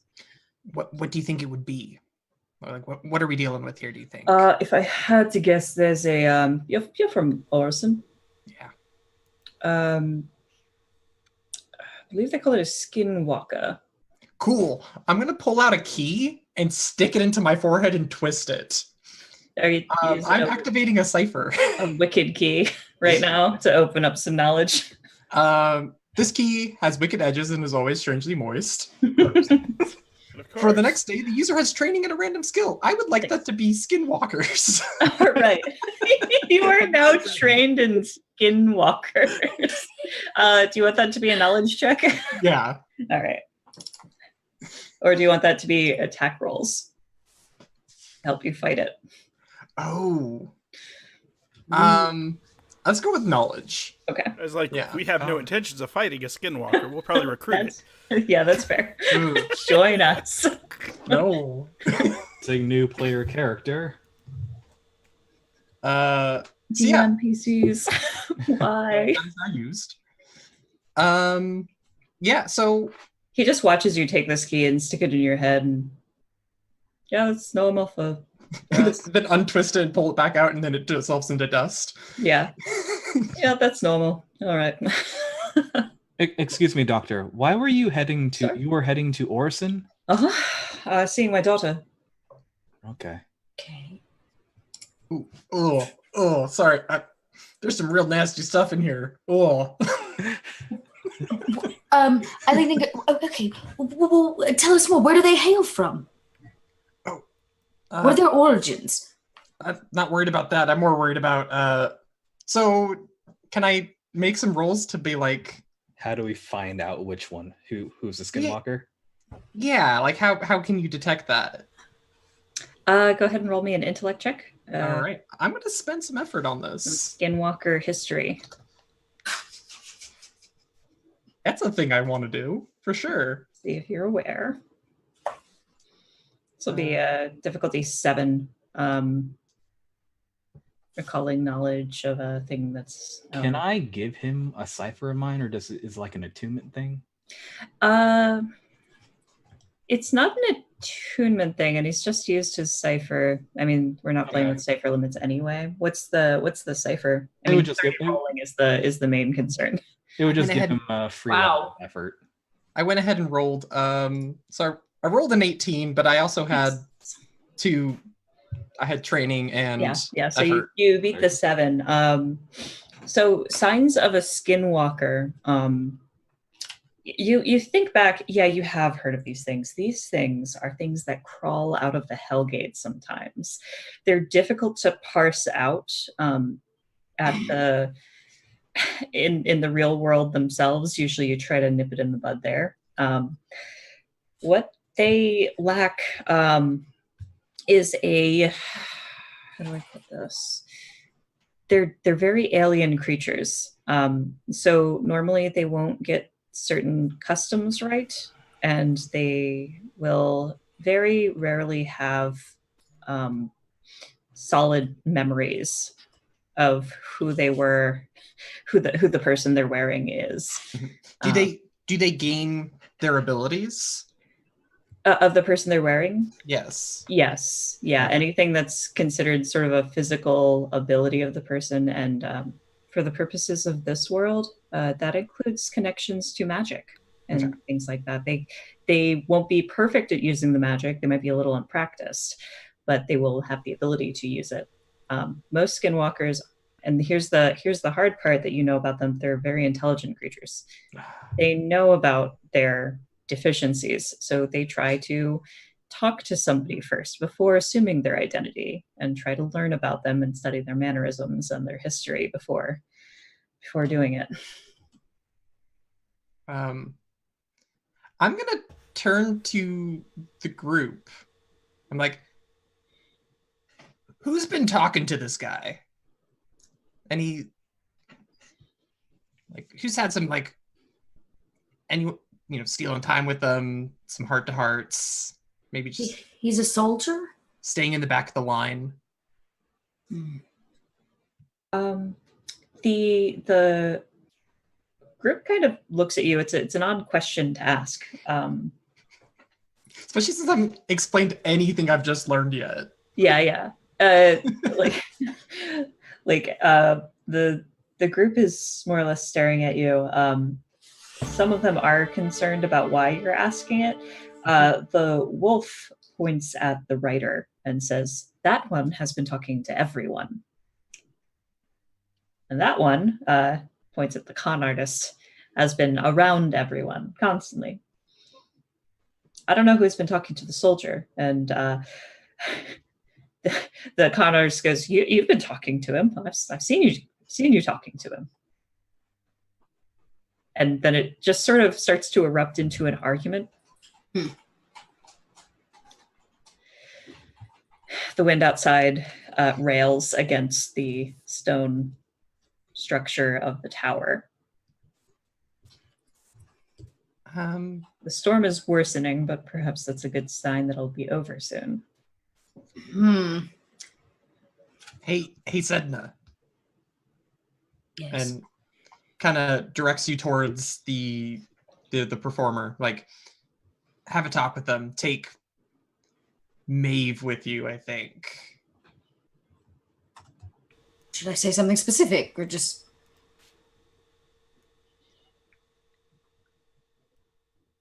You know them better than I do. Find out what they knew about the soldier. Okay. And then kind of like whispers really close.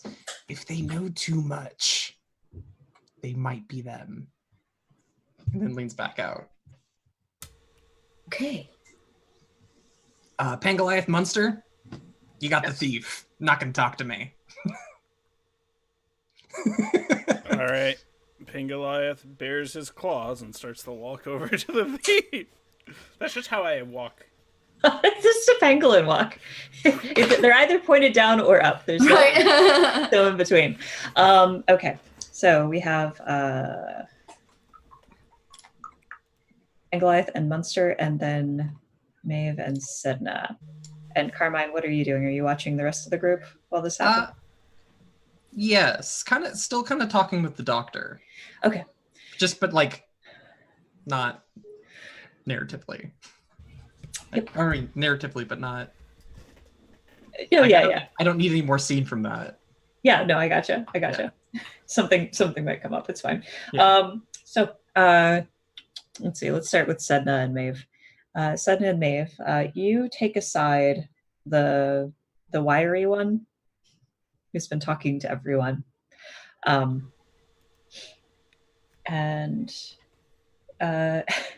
he is rail thin, kind of twiggy looking. And do you take him upstairs? Do you take a where do you? There's a couple of rooms in here. There's a place underneath the stairs. Well, that's no. I take him up to an upper floor, give us some space, but I don't take us anywhere threatening or scary, like a closet under the stairs. Yeah, he willingly goes with you. He's not afraid. He was a little bit reluctant to do all of the things that were asked of him before, but when you're like, oh, we just want to talk, he's like, oh, all right, Okay. I'll do that. And he's chipper and bright, and like sits down on one of the cots. So, what would you like to talk about? Your act.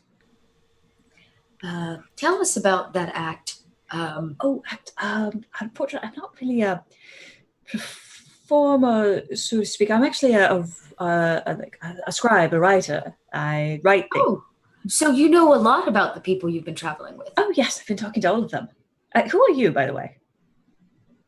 Well, I'm Sedna. Sedna. Oh, you have beautiful skin.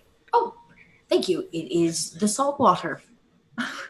I'll keep that in mind. Thank you. Yeah, you kind of like winks. She winks at him, like it's a clan secret or something. And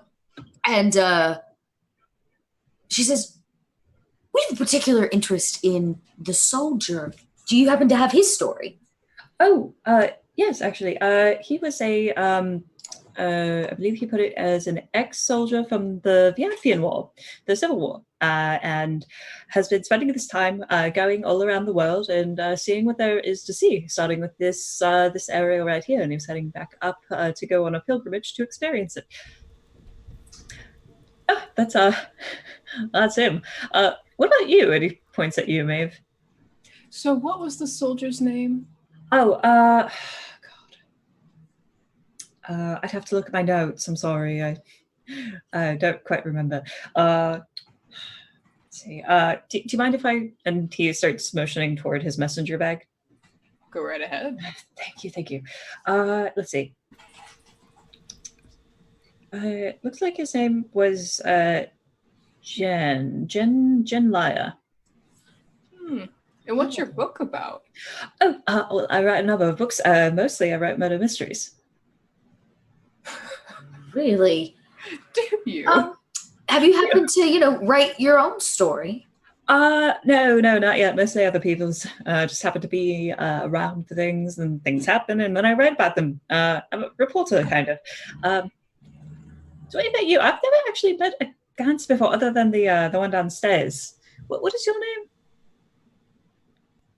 She just stares at him for a moment. That's a good question. My name is Maeve. Maeve. Oh, well, pleasure to meet your acquaintance. You're also very beautiful. Am I? Yes. Oh, Agreed. no. So, I have a boyfriend now, so. Oh, don't worry about me. I just, I'm here for the stories, not anything else. So you travel a lot. I do. Sometimes I'm in the West. Sometimes I go over East. Where are you from, by the way? Around. I'm nomadic tribe. Oh, ooh, a tribe. From the southern shores. Maeve, what was his name again? Did we have his name? He hasn't given it to you yet. He has it. Our lovely friend here, our writer, he's also has great skin, wouldn't you say? Maeve. lovely skin. Yes, I never thought of it that way, but thank you. really just really just a glowing facade. How do you keep your skin so beautiful? Oh, water. I don't drink too much. Where do you hail from? Tibia. What's your mom's name? I'm sorry. I thought you just wanted to talk. This seems like some You kind of. see, we Is want this your not how story. people We just want your story. I never get asked about my story though. Story's so boring. Everyone else says such great See, stories. You tell us a story and we decide if it's boring. Sure. Well, I was born in the southeast of Tibia, not too far from here, actually. At a young age, I actually put myself in debt using their servitude laws to get into one of the local colleges. Eventually, I ended up graduating. I'm still actually technically in debt to them, but they take my stories as sort of. You're right. Your story is boring. Tell us Yeah. about your love life. I don't really have one. Not really. Well, you spend a lot of time with people. You would think that you would be intimate. Oh, I've never. This is actually rather forward. Is this why you brought me to this bedroom? No. Oh. Oh, thank goodness. I can't. Oh, sorry. I've never actually. Mavis, everyone's scary and I've never actually, so to speak, worshipped Irina. I've never actually done that kind of thing before. Oh, well, I don't think I'm missing anything. So, No. you know, people find joy in different things. Like, so since you've traveled these parts, I'm guessing, and with this group, you've been able to witness some of the horrific, weird murders. oh, witness them. No, we've only really heard of them. No, I haven't really gotten anywhere with it yet. You wouldn't happen to, being a writer and somewhat of a reporter, as you put it, have any knowledge of who exactly has been murdered and if there may be a connection between the victims? Go ahead and roll me a persuasion intellect-based check. Great. Something I'm not good at. I don't know the difficulty. I'm gonna put some effort into this. We're gonna make it a 4. Okay, well, I'm gonna put effort behind this one then. This one's important. Nope. Well, I don't. I'm sorry. Can you repeat the question for me one more time? I asked if he had, having been a reporter, if he had made any connections between, like, having heard of who these people are, if there's a pattern of some kind. Oh, no, I don't think there's any sort of pattern. You seem nervous and confused. I am nervous and confused. That's me. How do you feel about Maeve? Yes. How do you feel about the weird murders? Not good. That's the answer you want, right? But you're a writer. Isn't this exciting for you? Oh, sure, it's exciting, but you don't feel good about it, even though you're excited. Yeah, sure. I mean, most of my books are about murders, so it's not. So are you using this as inspiration? I mean, it could. Is but that you're not. What you suggest? I just seem to write about what I have experienced, and right now I'm experiencing this. Although only one murder has happened so far that I know of downstairs, so I would like to get back to that. So you only write about things you've experienced, and you write murder mysteries, but you've only experienced one murder? Have you not written any books yet? Well, this is my first one that I've written others. They're not great though. They're kind of bad. But they've been getting better since I started writing about other people. Ah. So your first book's about you. Uh-huh. What are they called? There's a couple of pamphlets that I've written about. You have to understand, they're mostly scholarly. People don't want to read them. They're just. Oh, but we do. We're scholars. Look at us. He looks at a tree person and the woman with the shell. Yeah, the nomadic clan warrior with the shell on her back, and goes, yes, you. I'm sorry. Can I go now? I just No. I think what Maeve is trying to say is we're going to ask you to stay here for your own safety. Is that what Maeve is saying? And he stares at you pointedly. I look over at Maeve, like, please say yes, please say yes, please say yes. Hi. Yes, for your own safety, we're having you stay here. Okay. Am I in danger? Yes. All right. Suppose I've been through. You know, a spooky night in a storm seems like an ideal time to finish that book. Maybe, yeah. I gotta let the books dry for a bit, but yeah, that's true. Great. Here, can you write a few lines for me? I want to write here. Just write next lines right now. I think what she's saying is she would really like your autograph, a famous writer. Oh, all right. I'll do that. Right, Maeve? Just his autograph? Any special line, such as, I want to read the next sentence in your story. Oh, all right. I'll have to get that together for you. I'm sorry. Can I just need to review the book I'm writing first so that I can write a line down.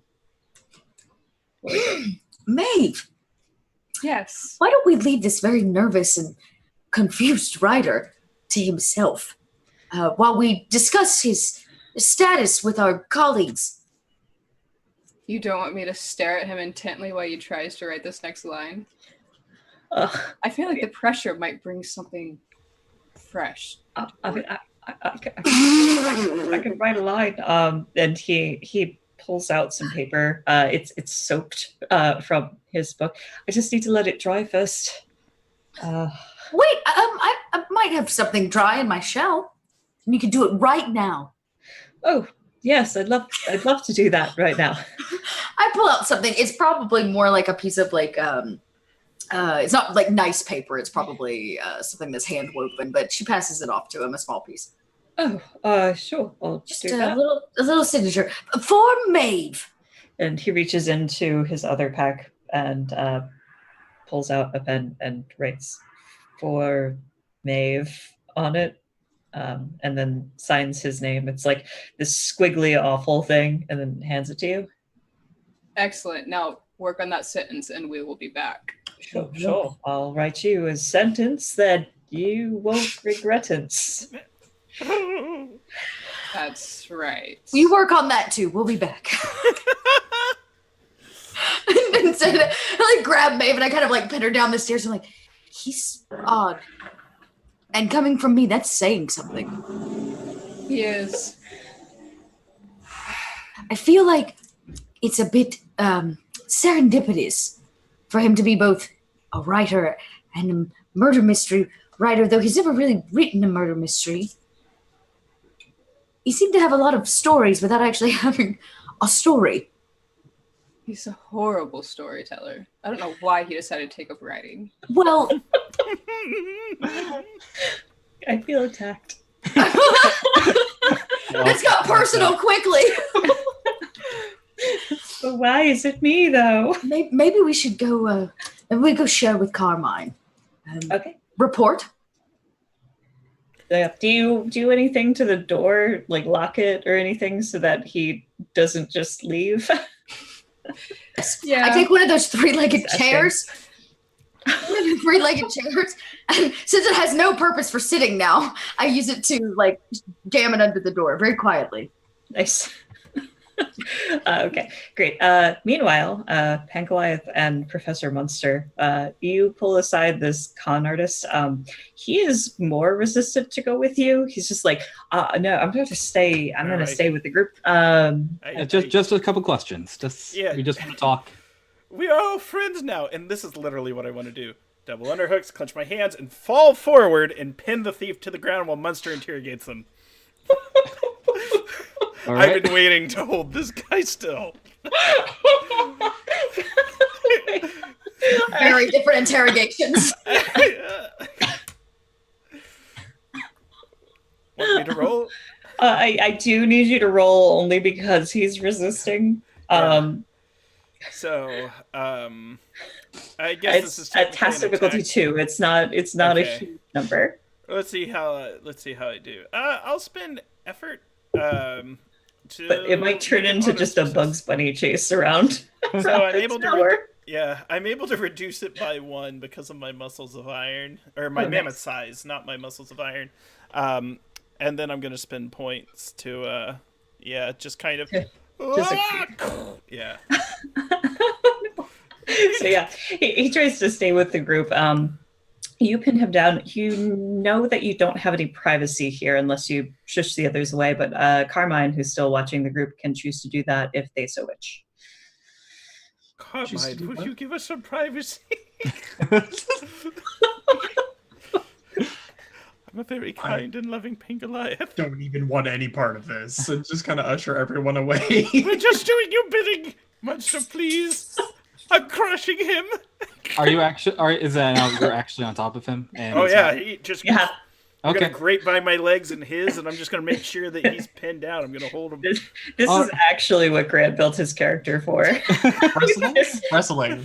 Peaceful takedowns. It's the gentle art. All right, sir. My name's Professor Munster. This is my friend Pangoliath. Could we have your name?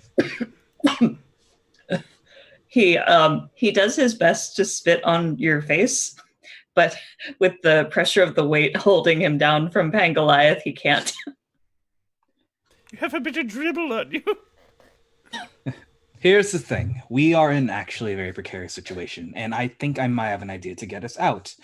But to do so, I need to borrow all those things you stole. What you do with them after we figure out what's killing these people and turning them into skin sacks is not my problem. But I do need to know who had what. Just in my pockets, and you can have them. And my name is Honey Learnsfield. Honey Learnsfield? Funny Learnsfield? Worst name ever. This is like your Diet Pepsi tweet all over again. I can't tell if this is a skinwalker trying to recollect a name, a man trying to make up a name, or a man trying to make up a name. Or trying to just hide his name. He was already wearing a mustache over a mustache, so who knows. Yeah, all right. Harney Learnsfield. Well, Pangoliath is lying down on top of this man. Me and my robotic assistant will start getting all the things out of his pockets. Sure. So you start pulling things out of his pockets. The following things you find are a ring with a diamond inset into it, a pack of trading cards, which appear to have some razor edges. You also find a number of stars, which you're able to easily pull out. It's like 300 in a little satchel, which is kind of a lot. You also find one sun, which is something that you're going to have your thing carry. If you're familiar with Roman history, at some point, one of the emperors, to cut down on thievery, caused a change to the money system so that gold was about the size of a small wheel, which is why they're so big in this setting. So they're about like that big each and very heavy. So you do find a sun as well, and it's like in his pocket, like a freaking weight from a barbell. You also find a number of papers with like different identities on them. About 4 of them with different identities. One is let's see here. Is one of them Honey Blernsfield? No, none of them are Harney Blernsfield. But you have Tybalt Davis. You have Roth Deveres.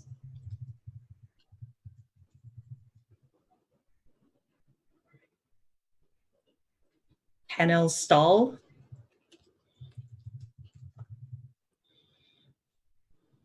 And Dalin Aman. You also find a small number of like personal items that are like trinkets and the like that are made out of silver. Like 2 necklaces that are both made out of silver, and then this sort of weird tiny prism that seems to be bound in a metallic prison, like a cage, some sort of crystal. The crystal itself is purple, and it scans to you as magical. There's something swirling around inside of it. Would Scan be able to tell me what it was? Yes, if you use it. I just like to scan everything to make sure there's like no weird other magics I'm not catching. Yeah, sure.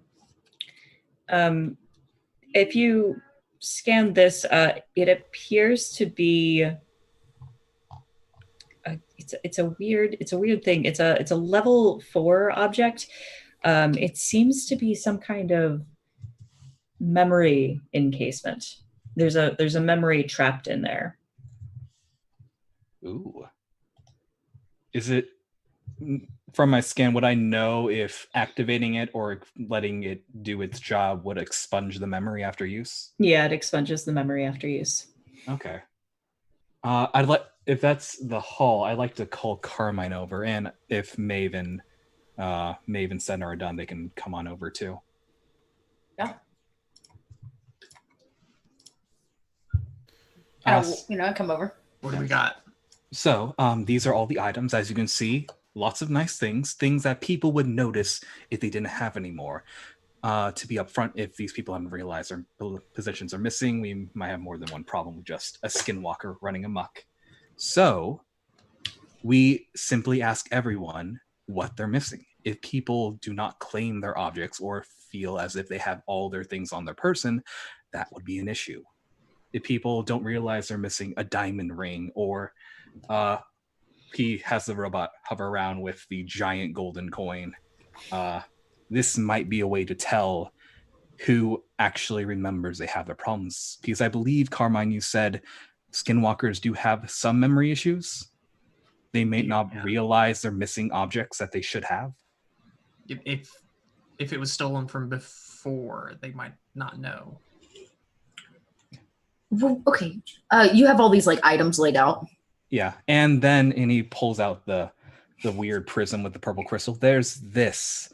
It's a memory piece. Using it does use it, so it's a one-shot sort of item. It could give us information, or it could just be some shiny thing that this guy, and he motions over to the pickpocket, decided to take. Okay. Well, things that have bad memories would need some kind of object to potentially house, store, or recall an important memory. All right. Oh, and he pulls out the 4 identity papers. Are there pictures or just names and information? It's just names and information. I'll ask the pickpocket. Are these just IDs that you have just to lie your way into places? I prefer to think of it as enhanced disguise. Right. So these are his. I don't think they'll be useful. So I have those back. He's still coughing from Pangoliath's weight on top of him. my question is, how do you broach the subject to each and every one? Hey, are you missing something? Without it seeming very suspicious. We don't. We could just say we're returning their lost possessions. We could do a lineup. And I turn back to the pickpocket. Do you remember who you took all these things from? Like who belonged with what person? I'm not some common thief. That's it. No, I don't. Oh my. That was darn. And Goliath, you are good at binding things, yes? It is my speciality. So says the sleeping woman downstairs. I would like you to swaddle the hands of this thief. So tight that he cannot steal anything else once we have reclaimed the items he's taken. Oh, I have an interesting one for this. Here. God. Yeah. I'm essentially going to pull his arms behind him, and I'm going to bind all of his fingers kind of mismatched and mangle them and tie all of his little fingers into various knots. And then I'm going to draw the string down to the back of his ankles. So he's gonna have a whole heap of a time. Oh God. He looks very uncomfortable by the end. And he looks at the others. He goes, "See, this is what I'm talking about. This is why you don't give these people an inch." Yeah, I stick my eyes right next to his eyes and say, We are chose still in this public, life. aren't we? Like, Yeah, you are. everyone else is Sure right are. there. You chose this life. You all. Monster's going to turn to everyone else. So, and he's like, I'm assuming he put the items in a way that the other group couldn't actually see what he was pulling out of the pockets. Hopefully. Mm-hmm. Okay, so if you might want to take stock of your items, because we've found a small catch of belongings and niceties that this your companion here has decided to liberate you from. So if you can tell me what you're missing, you can reclaim it. So They share looks amongst each other and then start rifling through their things in their own fashion. The doctor, more meticulous than anybody else, says, well, the doctor's more meticulous than anybody else. The wolf simply checks her pockets and shrugs. She isn't missing anything. It's wait, curious. because we saw. Who saw? Was that Maeve? Oh, Yeah, Maeve yes, saw. Maeve saw. Helleborus, the Gans, checks their dirt again and and says, Still dirt. I shrugs, I is not missing anything. The doctor checks his belongings, says he's missing an amulet that he had. That's everybody for down here, I think. The Pilgrim Master also isn't missing anything. Amulet. Do the necklaces count as an amulet or the weird prism? Yes. He'll hold up he'll hold up one of the necklaces. Is it this? After like bringing him to the side. Yeah. All right. Is it the one with the prism on it? Yeah, no, it's a regular plain one first. No, that's not mine. Can you describe what the thing you're looking like? You said it's an amulet. It's a crystal with a thing on it. Is it magical or is it just a? It's magical. That's kind of a touchy subject. Oh, sorry. I'm an academic. I just want information. And Monster, probably feeling this guy's probably all right. Kind of just hands discreetly the one with the prism. That's mine. Thank you. Eddie takes it. It's one of the only memories I have left of my wife. Really glad I didn't use it. Oh. I guess we still have to ask the people upstairs, which, if they're aristocrats, the majority of this might belong to. Yep. The pilgrim leader, as you go upstairs, begins to address Carmine. He goes, "So the storm's almost over. I think it's starting to wind down out there. We have been talking, and we discovered that we only started having such problems once we arrived here, is the thing. I think I would like to take my people and go." Oh. I appreciate the sentiment and I'm sorry. Sorry, Sedna. Sorry. I apologize, Miss Sedna. But kind of like leans really, really tight in. Look, I want to look in this guy's eyes. Yeah, they're old, and Old. they're full of suspicion and anger. All right. So, you want to leave. Kind of leans back. I see. I'm under... We can't keep him here. Kind of looking back to Sedna. I can't keep them here. I can. She sure can.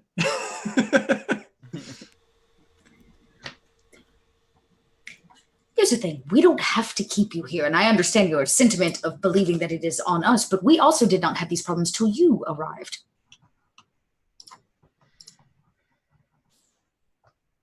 So I have this feeling that if we work together and put our worried theories to the side and leave conspiracy out of this, we can get to the bottom of who the actual person is. We were warned that along this road there had been weird murders.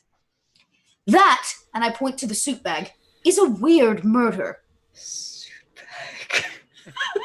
Suit bag. I'm sorry, I got a break for a second. Suit bag. He goes, yes, well, we weren't having problems before we got here, and we're noticing that all you're doing is interrogating us instead of your own. I was already interrogated. It's true. I can't really lie, so... Of course you can't. So says the interrogator. They can't lie. Do you want to interrogate us? Well, they agree. Well, we're willing to be Understand interrogated. sarcasm. Sorry, we don't actually know what's going on here. You're not telling us anything. You keep questioning us.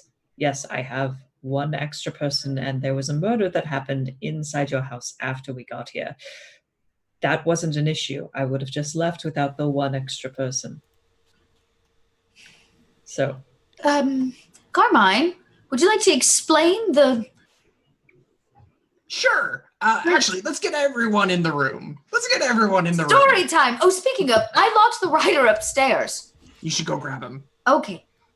Am I coming down with the aristocratic couple then? Yeah, just get everyone in the room. Great, I go grab the writer. the writer has written a line. It's really bad. It's like 2 sentence fragments that keep crossed out and then writes them over again and then crossed out and then writes it over again. So I lean over and I say, you should not show that to Maeve. Oh, I was planning on it. Not at all. And he comes down with you easily. He goes, by the way, I noticed that the door was barred for some time. Oh, it on sticks purpose, or- sometimes. Okay, all right. It's for your protection. Got it. Yeah. All right. So everyone convenes in the room. Some shifting uncomfortably. The wolf anima is carving into her teeth to floss with a knife. And the guy you have tied up looks super uncomfortable still. He's just like, can I just have a pillow? Just anything. Can the robot assistant goes up and props up his chin on the hard metal it's made of? Nice. Perfect. Go ahead. all right. So the situation. One person here, I presume, is something called a skinwalker. Show of hands if you know what that is. The doctor raises his hand. So does the writer. And Helleborus, the Gantz, raises their hand too. Cool. Yeah. So any one of us could be this thing, technically. It was, for a time, your soldier friend. Hence why I was asking who was talking to the soldier.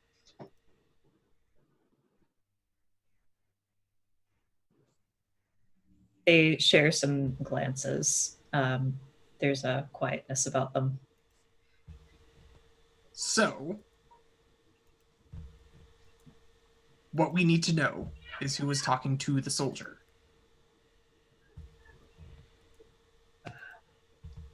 Before he stopped being the soldier.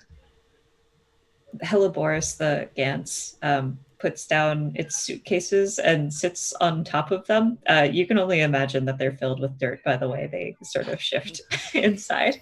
They sit on top of them and sort of lean over their long knees and go, well, we already told you that it was that one, and points at the tied-up thief, and the that one, and points at the writer.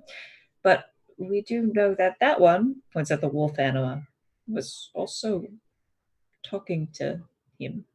Yeah. Cool. Kind of looks over to the wolf. Are you a skinwalker? She goes, why would I answer that? If I were, I'm not, first of all. She makes a good point. Our secondary attempt at figuring out who was who was since this gentleman in emotions to the tied-up thief was collecting your belongings, we were hoping that maybe we could figure out who was missing something or who couldn't remember, because I believe, Carmine, you said that skinwalkers sometimes have troublesome memories. Yeah, they try to cover that up with fun stories. So if this is just a shot in the dark, but hopefully it'll reveal something. He holds up the ring with the diamond. Does anyone recognize this?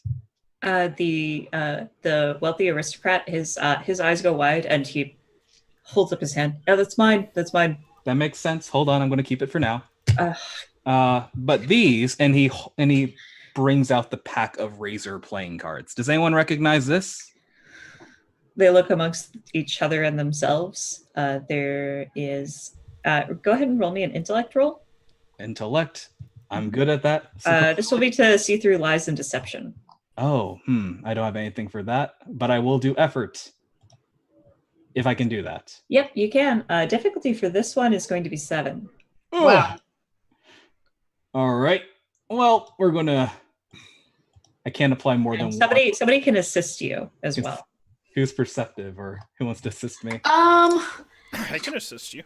I don't think I'm very good at that. Yeah, somebody can assist you for this. Also, I guess I don't really know how my robot could assist me here either, so I probably won't work. Yeah, probably not the robot this time, but Pangoliath has an. Pangoliath's eyesight are very good, as we've already learned. A pangolin's eye view.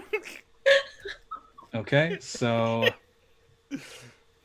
All right, intellect. Does that mean I get a bonus of 1, or? It means it decreases the difficulty again by 1, yeah. Okay, so I'll just roll this like this. Oh, does he count for an asset then? Yeah, the help counts as an asset. Can I use the asset from the storm story? You can use up to 2 assets on a roll. So. All right, I will use that as well then. Right. Success. I rolled a 14, and it says that's success.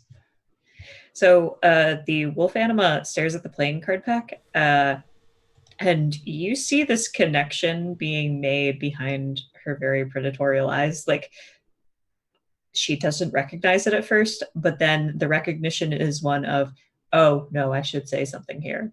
And she goes, oh, no, that's mine. That's mine. Munster's going to keep holding onto them and slowly move back as he says, Senna, Carmine. Step forward. I think we found our prime suspect. Are you going to start whispering now to the group? Oh, was that a whisper? Well, I don't know. The question is, are you mouse. drawing attention to yourself by stopping the whole, like, I'm pulling out an object and seeing if it belongs to everybody?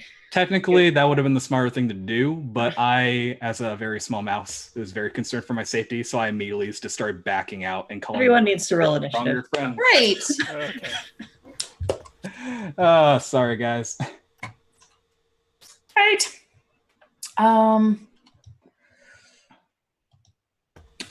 always forget where it is on here. I got a 3. It's the first on the skills. Oh, that's why. Okay, that was not where I was looking. Great, thank you. Aye, yeah, 7. I rolled a 13.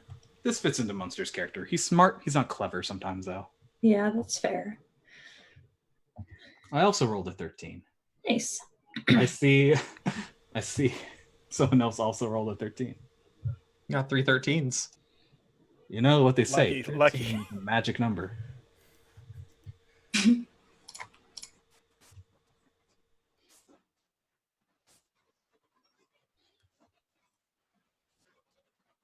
Oh, we have like 3 13s. That's really nice. All right. So the turn order here is going to be what looks like. I'll let you all decide who goes first of the 3 13s. It's going to be the creature first, and then you all can start taking turns. So we've got Munster, Pangoliath, and Maeve.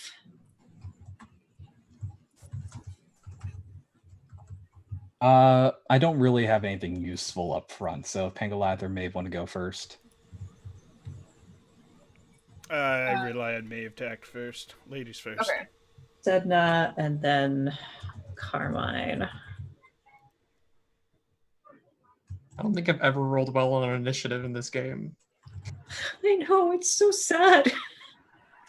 All right, so the wolf anima, as soon as you start backing away and calling for friends, its eyes sort of roll into the back of its head, and you can see these whalish white eyes showing. Its mouth starts opening up far too wide. This sort of tendrily pudding-like substance emerges from its mouth and starts flaring out before completely emerging from the creature and then clinging to the ceiling.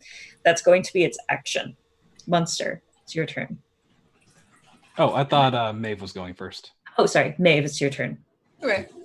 I am going to turn to Sedna. Just like, okay, here we go again.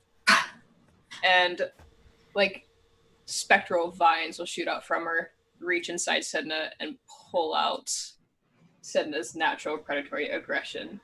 So you have assets on might-based attack rules for Nice. 1 minute. Right, cool. So, okay, nice. My base. So, okay. Nice, that's all of them. All right, let's move to Pangoliath then, and then to Munster. Yep. All right. Pangoliath takes the traditional pangolin fighting stance and does the block action, which is a special move. It costs me 3 points, and I will automatically block the next 3 incoming melee attacks. Nice. Perfect. Taunting while I do. Come at me! With your hands, preferably. All right, Munster. Can I use my action to give like Maeve or Sedna like an asset on their attack or defense or something like that? Yep. Okay, so the robot like rushes out from under that one guy's chin harshly. I jump on top of it, I ride over, and we'll go on. It'll skate up Sedna's shell, and I'll hop on and I guess act as like a battlefield tactician kind of thing. I'm not going to be, and it's not going to be anything physical, but I give an asset to her for next attack, I guess. Mm-hmm. Okay. All the assets, yes. Double asset. Beautiful. That's going to go to Sedna's turn. Great. Okay. Sedna, I want to position myself between it and the door. So just like movement action to like put myself, and you said it's on the ceiling? Yeah, you don't have to spend your action to move that far. It's just an immediate distance, and it is on the ceiling. The whole thing reminds you a bit of an octopus. It has more limbs than it probably should, and its face is opened up in these tendrils. The entire color of it is sort of this grayish, meshy color, a little bit purpley. Okay. It And looks like it came from the bottom of the ocean. Oh, interesting. Okay. Did Carmine share with us that it's from like where it comes from? Like, can it be banished back to where it came? It might be able to be. Okay, well, You do let's have to be able to touch it first, though. correct. Okay, so I'm gonna skewer some calamari and then try to get it down to the ground. So I take my giant my trident, and I would like to try to kind of thrust, and if I can smash it to the ground, I would like to, but I definitely am going to give it a nice thrusting attack. Sure. It is high enough away where a thrust would work. Go ahead and roll me an attack roll. Difficulty for this is going to be 7. How do the assets work? You're just calling that you use it. You can use up to 2 assets in a roll. Great. I'm gonna use both. Nice. Oh, and you still have your Stormy Story one, I believe. Oh yes. You That's can't use 3 though. I can't use 3. I can use the 2. And that, yeah. In which case, I don't think Monster being on your back would help in any way for you jumping. So you can save mine for later if you're attacked or something. I guess that's true. Yeah, because I have to use her on a might-based attack. So let's do that. All right. So I will use both of those assets. And apply effort.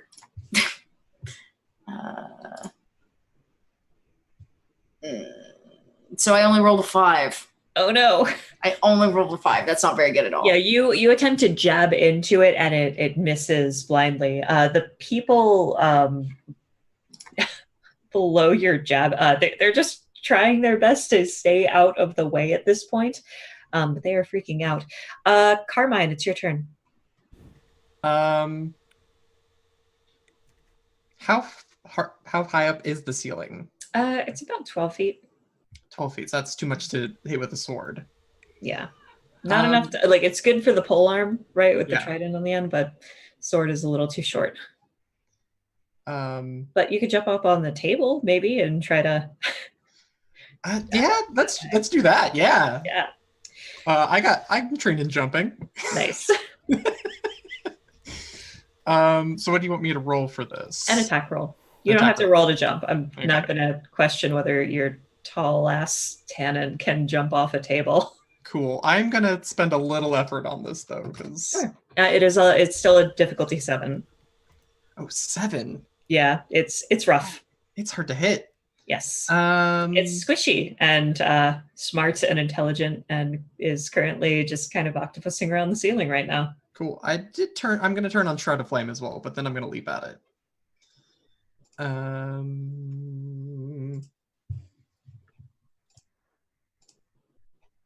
Nah. I rolled an 11. Beautiful. On the turn of all of the various NPCs, they're going to more or less press themselves against the wall and also like run and stay away from the stairs. Going upstairs involves going closer to the ceiling, which they don't necessarily want to do right now. And most of them are pretty intelligent creatures. On this thing's turn, it is going to... I gotta go for the sad story, and I apologize for this. It's going to target the doctor. And it is going to drop down onto the doctor and start just flooding into his mouth. Chug, chug, chug. Chug, chug. So that's going to be its action to do so. Maeve, it's your turn. Maeve just kind of cocks her head and watches this. And what she's actually doing is using understanding. So I will use my round to do understand and observe or study a creature or object. So the next time I interact with it, the difficulty of that interaction will be dropped 1 step. Okay, great. So yeah, you study this thing. Let's see, it's going to be Pangoliath's turn. Oh, all right.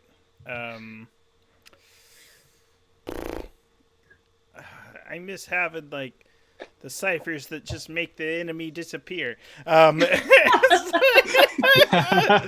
that's technically what Sedna can do. Sedna is that whole cipher. Yes.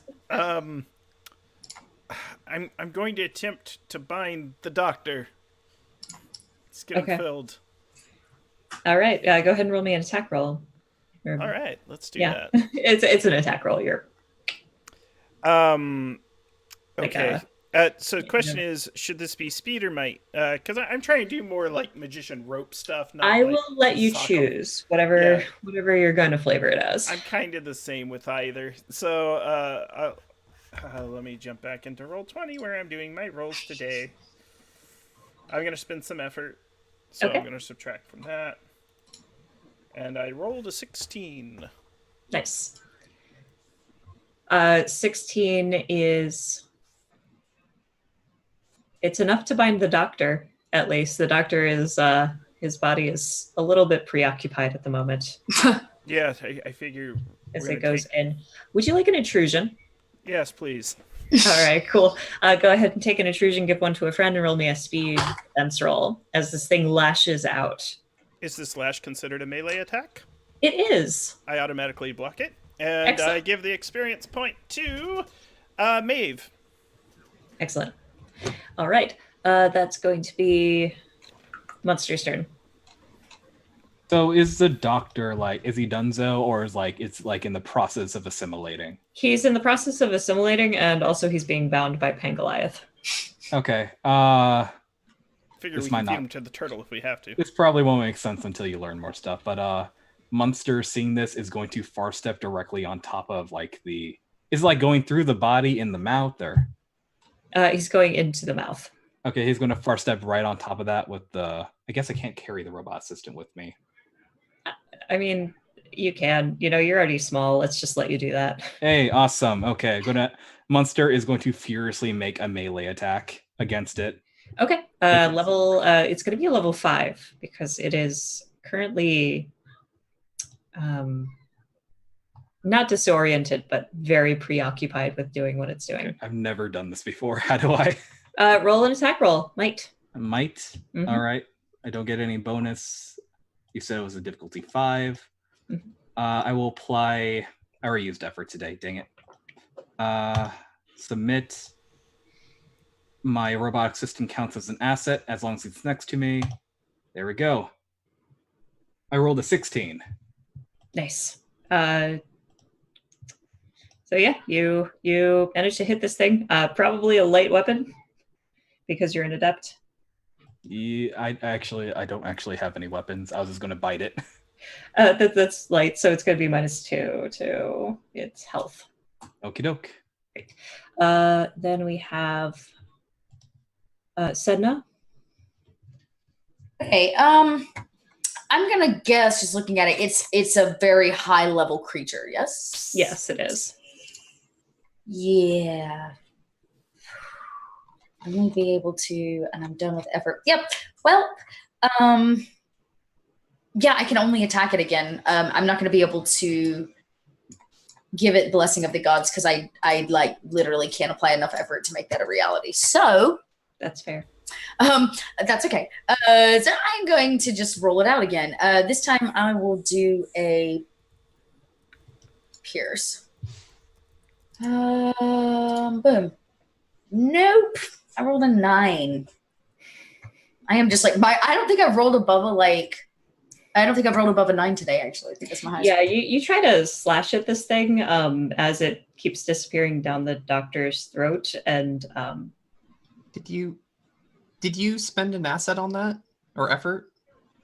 I didn't, but there's how do I apply an asset? Even if you did, it would have been a task difficulty 5. So that 'cause- would have brought it to a 4. And she has Maeve's rage ability or whatever it's called. So Oh, that's a +3, and then if you had applied another one, you have to apply effort before you roll. yeah, okay, that's what I was Right. asking. Right. So okay. So from my understanding, what does the asset do? So I guess I don't understand where and how I apply it when I roll. I understand.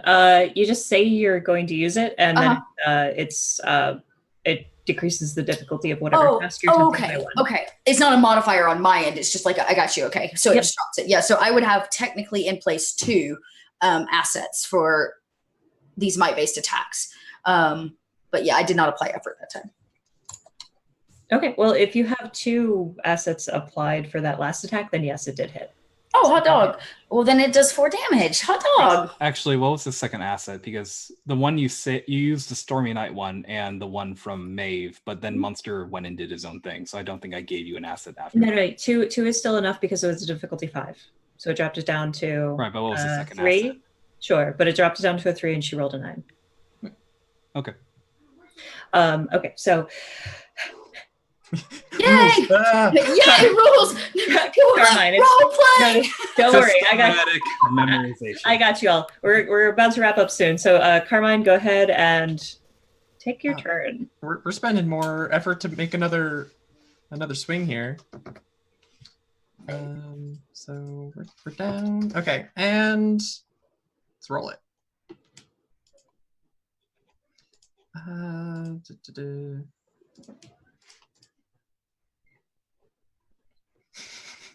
I'm gonna re-roll that because that's the wrong button.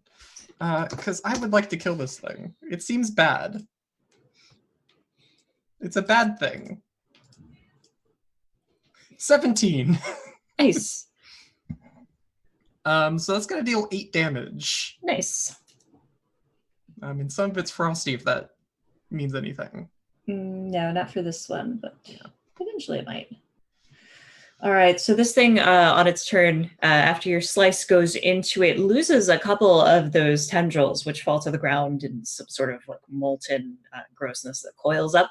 The rest of this thing goes into the doctor. And then expels from outside of him. In a very gross way, like out of his mouth again, where it just kind of slumps on the floor and then shrivels. I look at all of them. Devastated. I'm devastated watching this happen. Carmine, go ahead and roll me an intellect roll on history of skinwalkers. Sure. Nope, I rolled a 2. Excellent. Perfect. Use an XP to reroll? Yeah, you can. Actually, if you don't mind, I'll roll. Yeah, go ahead. I'm trained in supernatural, understanding the supernatural. You can certainly do that. And an 18. Perfect. You recognize that some body types don't go as well with things as others. Skinwalkers might want to avoid Gants, for example. Apparently, they might also want to avoid Tannin.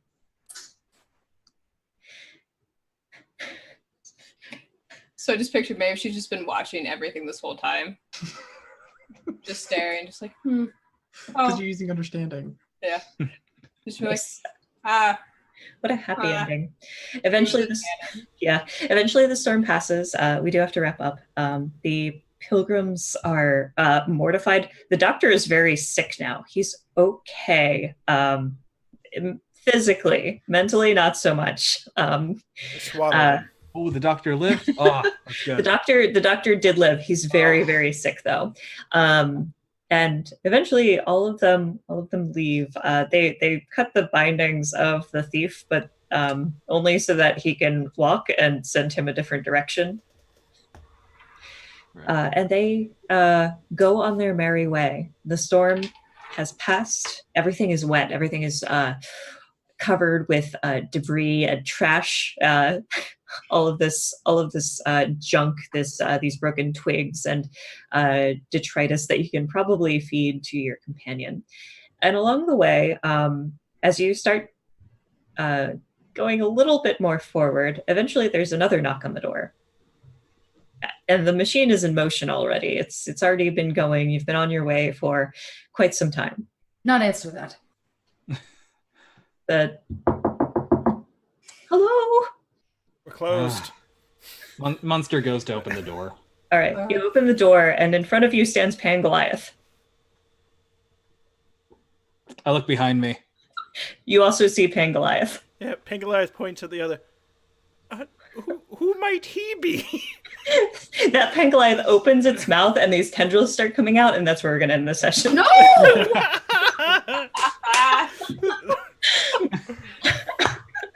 So yeah, that's the end. Thanks everybody for watching. So we can get out pretty quickly and allow all of our lovely players some rest. Let's go around in that same order that we did earlier. And tell us who you are and where we can find you. And let's start with Ash. Hello, I am Ash. Obviously, I just played Maeve.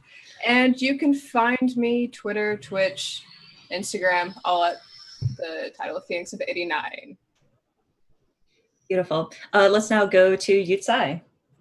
Hi, I'm Yutsai. I was playing Professor Bunster. I'm blanking on all my social media handles, and it's not really too important right now, so that's fine. If it means anything, I have it for you. If you guys scroll below, there's a new extension with our character information per role-playing game, and you can copy and paste it. Hey, thanks. Or I could do this as well. Hang on. Keep going. Nice. All right. Anything else you'd say? That's it. All right. Grant.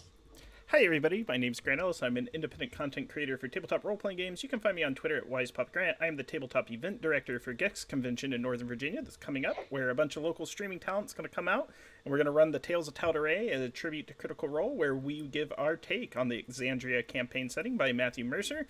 I'm the Twitch producer for WebDM's Twitch channel. We have shows on Tuesdays and Thursdays, and we have what sounds like a new show starting on Wednesdays in July. You can buy my books from Chusi Gaming, the TPK Bestiary and the TPK Handbook Volume 2, and there may or may not be more projects in the wings coming down. Also, check out The Essence of Invisible Sun by Monte Cook Games. I was a contributing author on it. All right. Ethan. Hello, I'm Ethan. You can find me at Super Robot Bear on Twitter. Current projects, I do I'm writing game supplements and books. Currently, I'm working on a Cypher thing about gobs, which I have a gob. I made one. It's in real life now. You should know the Dotlet loves gobs. We're all about gobs. We're all about the real gobs. life gob. Yep. Aww. It's so good. Anything else, Ethan?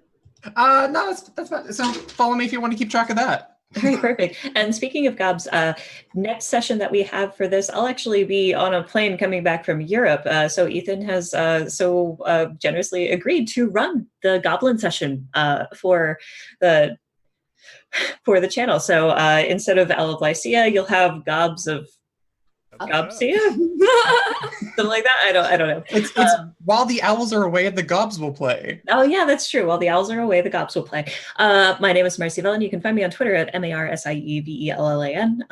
You can find me here every other Sunday running the Owl of Lysia for these fine folks. On Thursday, you can find me Howling in the Moon on Unmade Gaming's Twitch channel.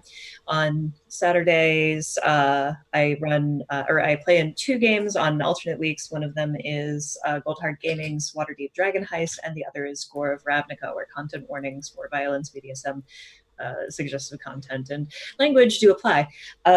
Also, I'm one half of the Phantom Roll booth. We have a variety of things streaming all the time, so check us out there if you want to learn more. And that's it for me. Let's go to Dot to close this out. Yes, I will make this short, sweet. I am Dot. I am a DM and a digital content creator. I also consider myself a bit of a storyteller. So if you like stories, you're in the right place. I have stuff streaming all throughout the week. The best way to know that is just to follow me on social media, and you can keep up with that. I'm excited. We're going to gob out here in 2 weeks' time, which should be a ton of fun. I'll chat with Ethan. We'll make some fun things happen for that. And other than that, like I said, check me out online to just stay tuned into all the many things that I do with Unmade Gaming, with the Roll For It channel, and with the North by Northwest podcast when I am not here on this channel. Yes. All right, let's get out of here. I think we're all done. We're done. Enjoy your Sunday and your holiday weekend. Okay, bye. Bye. Happy Memorial Day. We are